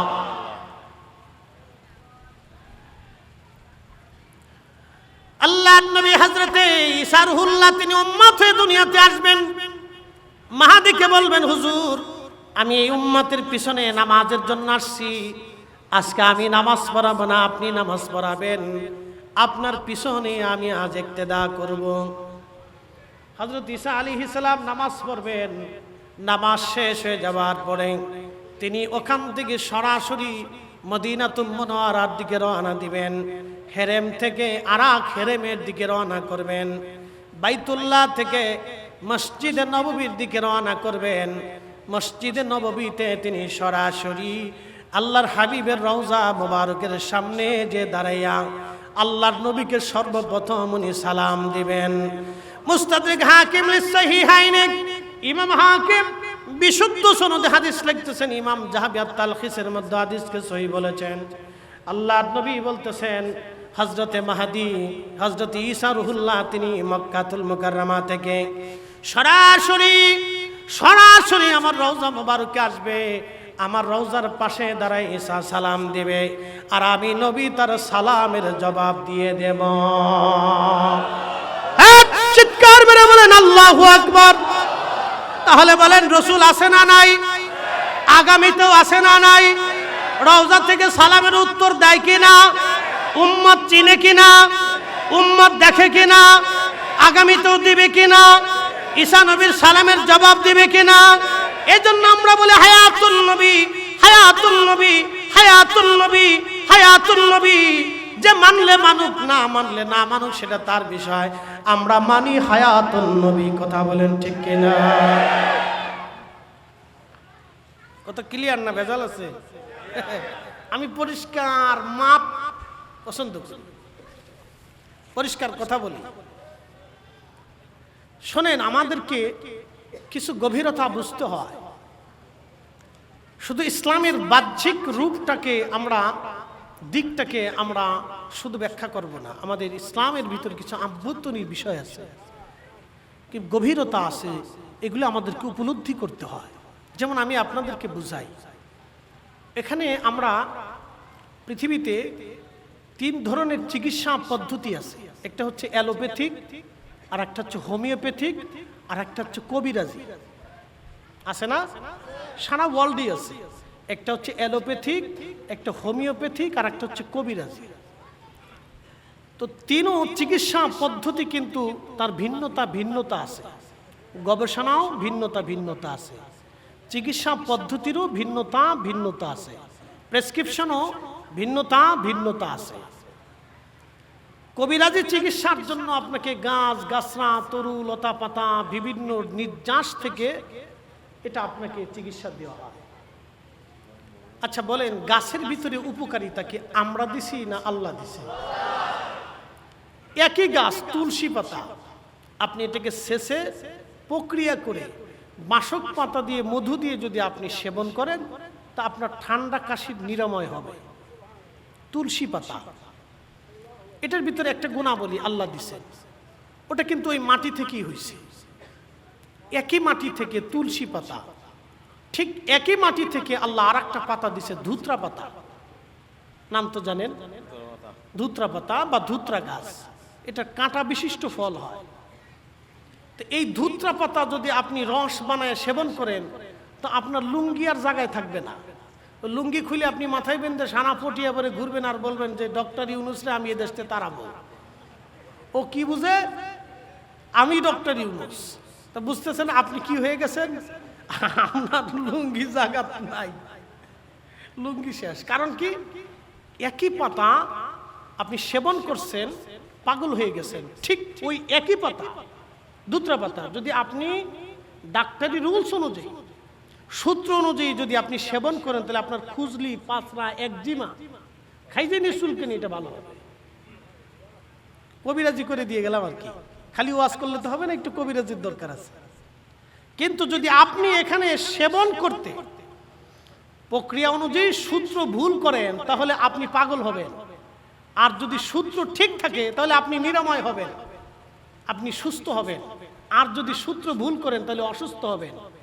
ইসলামের কোরআন সুন্নাহর বিদ্যা হচ্ছে এইরকম, যদি আপনি সূত্র মতো থাকেন তাহলে জান্নাত পাবেন, নতুবা আপনি জাহান্নামে চলে যাবেন। এজন্য আমরা ফিকে হানাফি যারা আছি, তারা আমরা একটা মাযহাবকে ফলো করি। যারা মাযহাব ফলো করে না, তারা হলো এই যে ধুত্রা পাতা নিজের মতো করে সেবন করে পাগল হইলে যা হয়, আর ধুত্রা পাতা ডাক্তারের শাস্ত্র অনুযায়ী সেবন করলে নিরাময় হয়। এই জন্য উলামায়ে মুহাদ্দিসিন, মুতাকাদ্দিমিন, মুতাআখিরিন, সালফে সালিহিন আউলিয়া کرام এবং উলামায়ে کرام আমাদেরকে কোরআন সুন্নাহ থেকে রিসার্চ করে গবেষণা করে সার নির্যাস করে আমাদের জন্য একটা প্রেসক্রিপশন তৈরি করছেন। এই প্রেসক্রিপশনের নাম হচ্ছে ফিকহে হানাফি, ফিকহে হাম্বলি, ফিকহে শাফিঈ, ফিকহে মালিকি।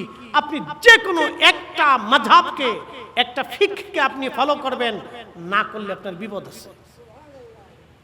আপনারা সহজভাবে বুঝাইছি, কিন্তু এই সহজ অনেকে বুঝবে না। ও শুধু খালি তেনা ফেসাবে, ও শুধু তেনা ফেসাবে। এই জন্য সব কিছুর গভীরতা আছে। যেমন গাছের ভিতরেও আপনার রহস্য লুকিয়ে রাখছে। আচ্ছা, আপনি কি মনে করেন এই দুবরা ঘাস এটা আল্লাহ নিষ্প্রয়োজনে বানাইছে নাকি বলেন? আল্লাহর সৃষ্টির কোনো কিছুকে আল্লাহ প্রয়োজন ছাড়া বানাইছে? কোনো কিছুই আল্লাহ প্রয়োজন ছাড়া বানান নাই। সব কিছুর ভিতরে আল্লাহ কিছু না কিছু গুণাবলী আল্লাহ দিয়ে রাখছে। এলেমটা দুই ধরনের, একটা হচ্ছে ইলমুল লিসান, জবানের এলেম, কোরআন সুন্নাহর বাহ্যিক রূপ, আর একটা হচ্ছে ইলমুল কলব, কলবের এলেম। ইলমুল কলব, কলবের জ্ঞান। এই কলবের জ্ঞানকে আপনি অর্জন করতে হলে অবশ্যই একজন সেই প্রসিদ্ধ বুজুর্গ, আল্লাহর ওলি, আল্লাহর পিয়ারা মেহবুব, যিনি ওই বিদ্যায় পারদর্শী হয়েছেন, রিয়াদত করে, মুজাহাদা করে, মুশাহাদা করে, নিজের জীবনকে আল্লাহ তার রসুলের দিকে রুজু করে, আল্লাহ তার রসুলকে সন্তুষ্ট করে এই বিদ্যা অর্জন করেছেন। আপনাকেও সেই বিদ্যা অর্জন করতে হলে তার সোহবতে মহাব্বতে বসতে হবে। এটার নাম হচ্ছে তরিকা গ্রহণ করা। কিন্তু দুঃখের বিষয় হলো সত্য, আমরা এগুলির মূল এই শ্রেণীবিন্যাস আজকে হারাই ফেলছি। বলে হুজুর কেমন আপনাদেরকে বোঝাই? আমরা কামিল পাস করতে 22 বছর গেছে। ক্লাস 1 থেকে শুরু করে কামিল পর্যন্ত সেশন জট দিয়ে আরো আনুষঙ্গিকতা দিয়ে প্রায় 22 বছর চলে গেল। ফিকা মুফতি শেষ করতে করতে আরো 2 বছর চলে গেল। কত গেল? 24 বছর শেষ। একজন ছেলে মাস্টার্স কমপ্লিট করতে করতে অনার্স, মাস্টার্স, সেশন জট, এই জট, এই জট, নানান জট দিতে দিতে দিতে দিতে এরকম 24, 25, 26 বছর শেষ হয়ে গেল। প্রত্যেক ক্লাসের ক্লাস আছে, রুলস আছে, নিয়ম আছে, পরীক্ষা আছে। কিন্তু আমরা যে তাসাউফের ক্লাসে ভর্তি হয়েছি, এরকম কোনো পীর ও মুর্শিদের দরবারে এই ধরনের ক্লাসিফিকেশন, ক্লাস, দর, শিক্ষা বর্তমান সময়ে সিচুয়েশনে পাওয়াটা দুষ্কর হয়ে গেছে। আগের যুগে ছিল। এই জন্য আগের যুগে জায়গায় জায়গায় অলি পয়দা হতো, জায়গা জায়গা অলি পয়দা হতো, সুফি পয়দা হতো। কিন্তু এখন এটা অভাব হয়ে গেছে, খুব অভাব হয়ে গেছে, খুব পাওয়াটা দুষ্কর, কঠিন হয়ে গেছে। এই জন্য এটার জন্য একটা ক্লাস আছে, এই ক্লাসে ভর্তি হতে হবে জায়গা মতো। সেখানে দর্শ আছে, শিক্ষা আছে। আপনি যদি দেখেন সাধু সন্ন্যাসী, হিন্দু, বৌদ্ধ, খ্রিস্টান, তাদের সাধু সন্ন্যাসী যদি দেখেন, দেখবেন তারাও ক্লাস করে, বৌদ্ধরা ক্লাস করে, তাদেরকে বলে বৌদ্ধ ভিক্ষু। প্রতিনিয়ত তারা ক্লাস করে, তারা তাদের ধর্মের উপরে দীক্ষা নেয়, শিক্ষা নেয়, ওটার উপর গবেষণা করে। এরপরে যদি দেখেন আপনি সাধু সন্ন্যাসী, ভারতে দেখবেন কিছু হিন্দু সাধু আছে যারা ল্যাংটা, সারা বছর ল্যাংটা থাকে, কাপড় পরে না। হাসার কিছু নাই, বুঝতে হবে সে তার ধর্ম অনুযায়ী সে ল্যাংটা রয়েছে, সে ওই মন্ত্রতন্ত্র সাধনা করে আর কি, মন্ত্রতন্ত্র সাধনা করে। আচ্ছা বলেন তো, একটা লোক তার মন্ত্র সাধনার জন্য যদি সারা জীবন ল্যাংটা থাকতে পারে, আর আপনি আল্লাহ রসুল পাওয়ার জন্য কি মসজিদে 5 ওয়াক্ত যাইতে পারবেন না? কথা কন না কেন? এই আসতে বলেন কেন? জোরে বলেন। একটা লোক যদি মন্ত্রতন্ত্র শিখার জন্য যদি সারা জীবন ল্যাংটা থাকতে পারে, তাহলে আপনি আল্লাহ রসুলের পাওয়ার জন্য, আখিরাতের মুক্তির জন্য আপনি কেন 5 ওয়াক্ত মসজিদে যাইতে পারবেন না? আমার প্রশ্ন তো এখানে। আমি কেন 5 ওয়াক্ত আল্লাহকে টাইম টু টাইম সেজদা দিতে পারবো না? কারণটা কি?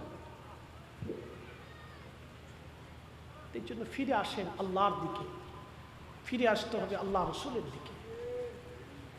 যদি আমরা ফিরে আসতে পারি, তাহলে আল্লাহর পক্ষ থেকে আমাদের জন্য একটা সুসংবাদ আছে। একসাথে বলেন তো আল্লাহু আকবার। আল্লাহু আকবার ওয়া লিল্লাহিল হামদু। বিসমিল্লাহির রাহমানির রাহিম।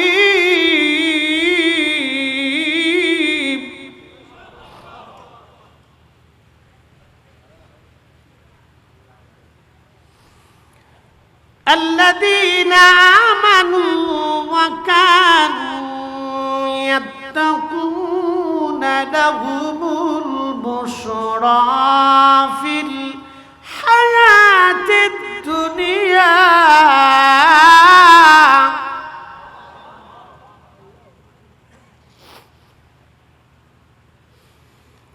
আল্লাহর ভয় যদি তুমি অন্তরে আনতে পারো, ইয়াকিন যদি তোমার দৃঢ় থাকে, সেই অনুযায়ী যদি তোমার আমল থাকে, ভালো কাজ থাকে, শুনে রাখো আমি রব ওয়াদা করতেছি, লাহুমুল বুশরা ফিল হায়াতিদ দুনিয়া, দুনিয়াতে তোমার জন্য সুসংবাদ, ওয়া ফিল আখিরাতেও তোমার জন্য সুসংবাদ। একসাথে বলা যাবে আল্লাহু আকবার। একটু জবান খুলে আল্লাহুম্মা সাল্লি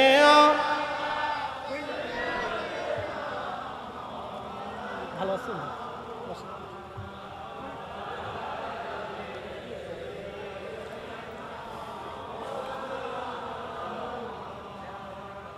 সালাতুন ইয়া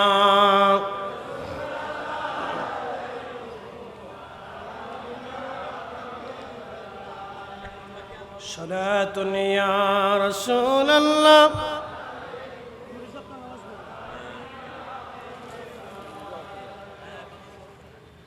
বন্ধু, রব্বুল আলামিন কোরআনে বললেন লাহুমুল বুশরা ফিল হায়াতিদ দুনিয়া ওয়া ফিল আখিরাত, দুনিয়াতেও তোমার জন্য সুসংবাদ, আখিরাতেও তোমার জন্য বিরাট বড় সুসংবাদ। যদি ইমানে আমলে পাকা থাকো, ইমানে আমলে যদি পাকা থাকো, দুনিয়াতেও সুসংবাদ, আখিরাতেও তোমার জন্য সুসংবাদ। কি সুসংবাদ আল্লাহ পাক দিয়ে দিলেন? আল জাযাউহুম ইনদা রাব্বিহিম জান্নাতু আদনিন তাজরি মিন তাহতিহাল আনহার। আমি রব্বুল আলামিন তোমাদের জন্য আখিরাতে একটা জান্নাত বানাবো, জান্নাত।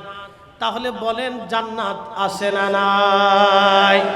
যারা জান্নাতে বিশ্বাস করেন যে হ্যাঁ আমার একটা জীবন আগামীতে আছে, যদি বিশ্বাস ইয়াকিন দুর্বল হয়, আপনাদেরকে 5 মিনিট আমি বুঝাই দিয়ে যাচ্ছি। আমি আরেকটা প্রোগ্রাম হচ্ছে চলে যাব, খুব মনোযোগ দিবেন। আপনাদের ডানে বামে যিনারা আছেন, কেউ আব্দুর রহিম, কেউ আব্দুল করিম, কেউ আব্দুল্লাহ, কেউ আব্দুর রহমান, আপনাদের সামনে যিনি বক্তব্য দেন তার নাম জহিরুল ইসলাম, তার নাম। তার বডিটা দেখা যায়, নাকটা সুন্দর, চোখে চশমা দেওয়া আছে, মাথায় পাগড়ি, দেহটা একেবারে শ্যাম বর্ণের, লম্বা চওড়া, কণ্ঠটা খুবই চিকন চিকন, সুন্দর সুন্দর লাগে। এটা আপনাদের বাহ্যিক দৃষ্টিকোণ থেকে বোঝাচ্ছি, কিন্তু আপনাদের সামনে যিনি কথা বলতেছেন তিনি ভিতরে অরিজিনাল। তার নাম রুহু ফরিদি সাহেবের রুহু ফরিদি সাহেব যদি আজকে মারা যান, বডিটা জমিনের মধ্যে পড়ে থাকবে, কিন্তু অরিজিনাল ফরিদিকে যিনি নিয়ে যাবেন তিনি আল্লাহ। ওয়া ইন্না ইলাইহি রাজিউন, আমরা আল্লাহর দরবারে আবার ফিরে চলে যাব। ছিলাম আমরা আল্লাহর দরবারে, আল্লাহর রাসূলকে কাফেররা এসে বলল, হুজুর রুহু কি জিনিস আপনি বলে দেন। ওয়ায়াসআলুনাকা আনির রূহি কুলির রূহু মিন আমরি রাব্বি। আল্লাহ বলে দিলেন, হাবিব রুহু নিয়ে কাফেররা আপনাকে প্রশ্ন করে, জবান দিয়ে বলে দেন রুহুটা আল্লাহর হুকুম। যখন হুকুম আসবে তখন মায়ের রেহেমে 120 দিনের মাথায় আল্লাহ রুহু দিয়ে দেয়। 120 দিনের মাথায় আল্লাহ মায়ের রেহেমের ভিতর রুহুটাকে আল্লাহ দেহের মধ্যে দিয়ে দেন। আবার এই দেহ থেকে রুহু আল্লাহ নিয়ে চলে যাবেন। যিনি নিলেন তেনার নাম মালাকুল মউত।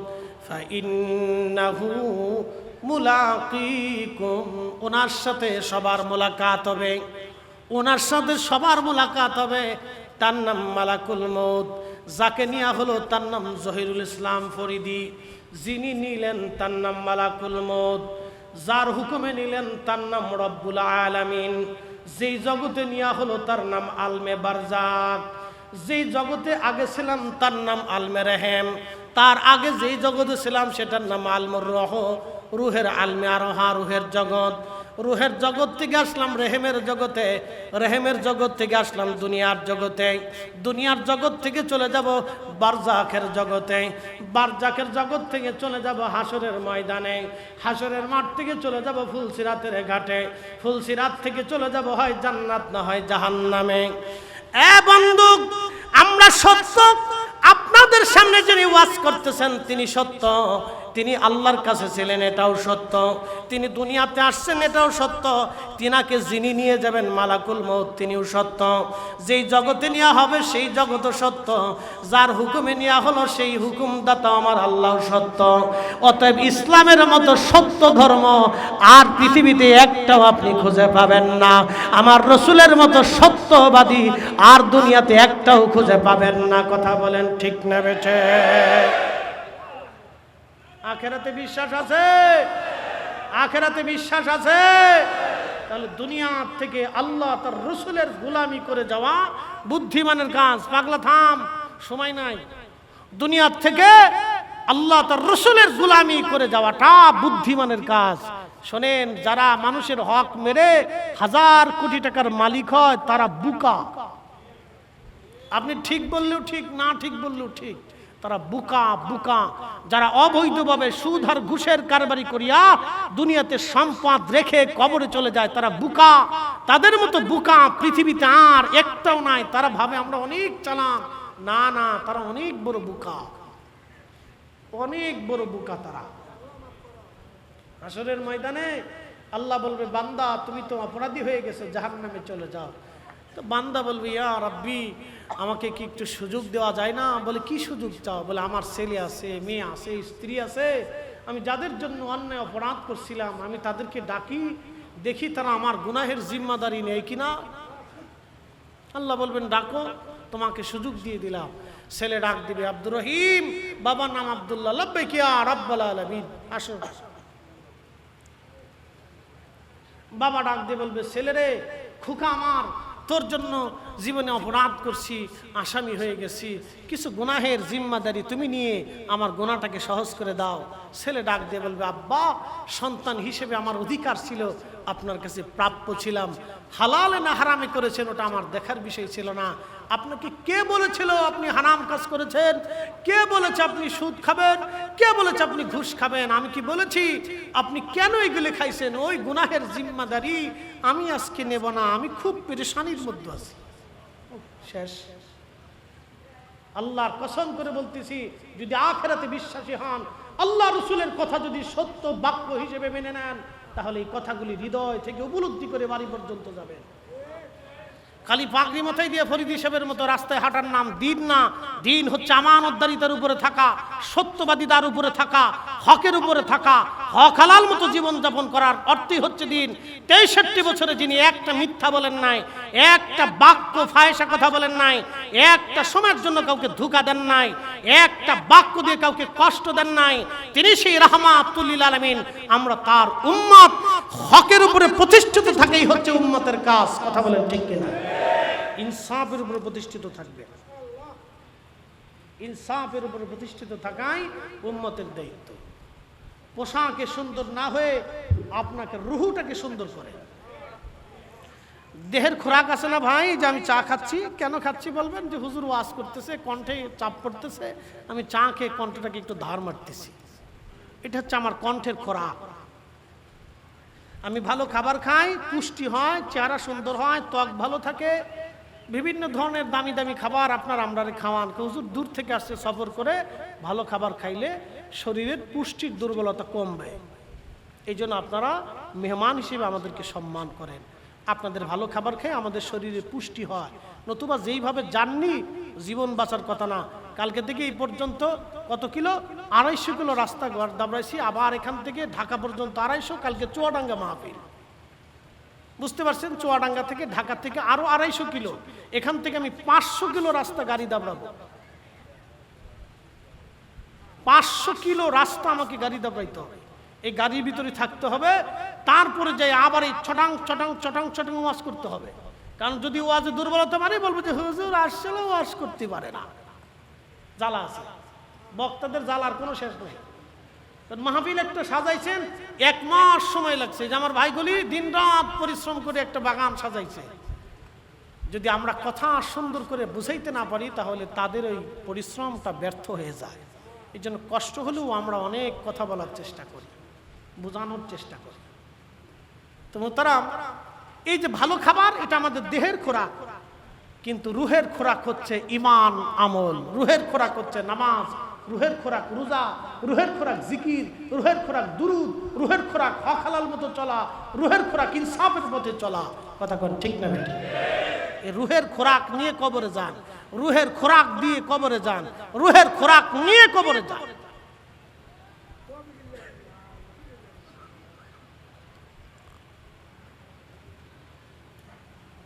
মোহতারাম উপস্থিতি, আল্লাহ আমাদেরকে এই দ্বীন মানার তৌফিক নসিব করেন, বলেন আমিন। আমরা সুন্নি মুসলমান। আমরা কি মুসলমান? আহলে সুন্নাত ওয়াল জামাআত, আকিদে আহলে সুন্নাত ওয়াল জামাতের উপরে আমরা প্রতিষ্ঠিত।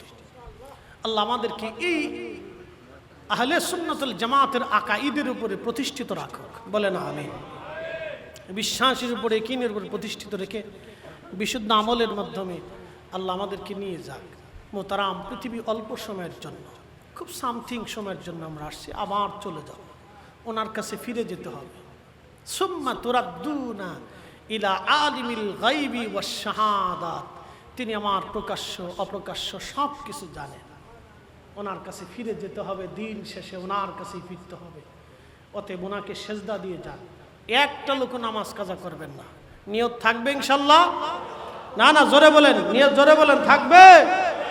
আর মুসলমান হারাম খায় না, একটা বাক্য মনে রাখবেন, মুসলমান, জোরে বলেন মুসলমান, না না একসাথে বলেন মুসলমান।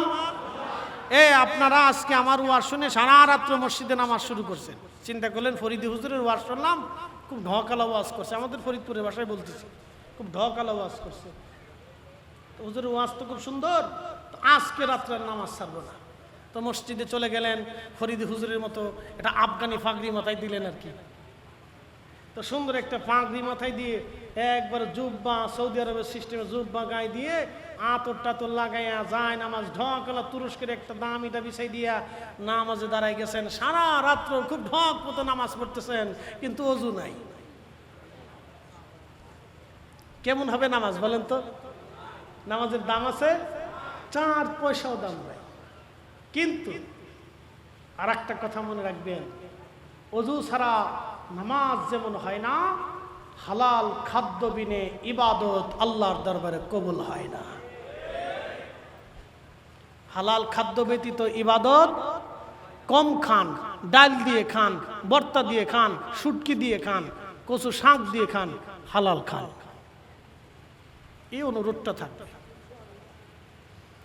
আমরা সুফিপন্থী মানুষ, তরিকতপন্থী মানুষ, আউলিয়াপন্থী মানুষ, আমরা অলিদেরকে ভালোবাসি। কথা ঠিক কিনা?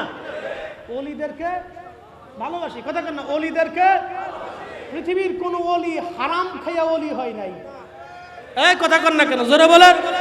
কোন অলি হারাম খাইলে অলি হতে, নবীর সাথে স্বপ্নে জিয়ারা হতে, আধ্যাত্মিকভাবে জিয়ারা হতে পারবে না। কোন ওলি হারাম খান নাই, হারাম স্পর্শ করেন নাই, হারাম থেকে দূরে থাকছে,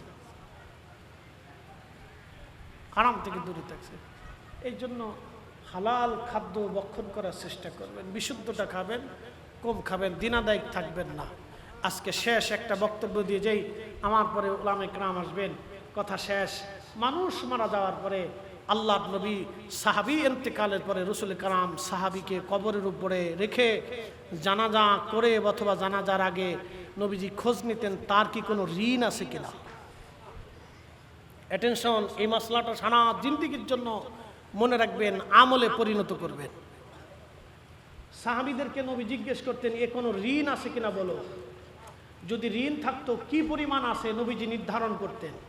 কে কে পাবে তাদেরকে ডাকতেন, ডাকার পরে কেউ যদি মাফ করে দেয় সহজতে নিজ ইচ্ছায় তাহলে মাফ, আর যদি না করতেন দরিদ্র হলে আল্লাহ নবী অন্য সাহাবে ক্রাম থেকে নিয়ে তার ঋণ পরিশোধ করাইতেন। একসাথে বলবেন না সুবহানাল্লাহ।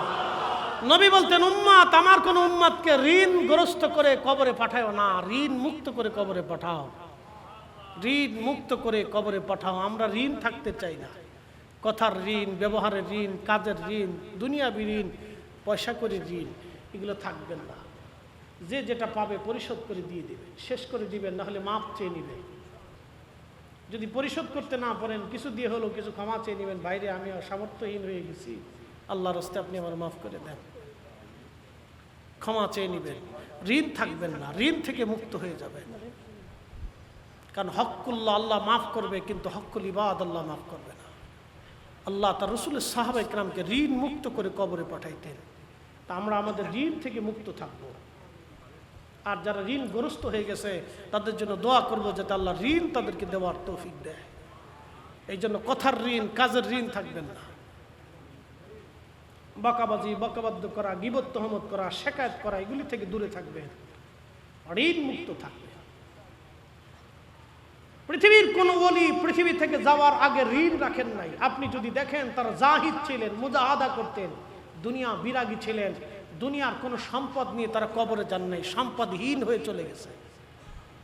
আপনি পৃথিবীর ইতিহাসে অলিদের দিকে তাকান, কোন অলি পৃথিবী থেকে সম্পদ রেখে যান নাই, সব রেখে চলে গেছে।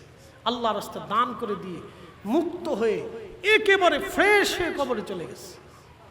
আল্লাহর নবী যিনি ছিলেন জাহিদদের সরদার, শিরোতাজ, সাইয়্যিদ ছিলেন, তিনি ইন্তেকালের আগে সমস্ত সম্পদগুলি রাহি লিল্লাহ করে দিয়ে একেবারে মুক্ত হস্তে আল্লাহর নবী চলে গেছেন। একসাথে বলা যাবেন আল্লাহু আকবার।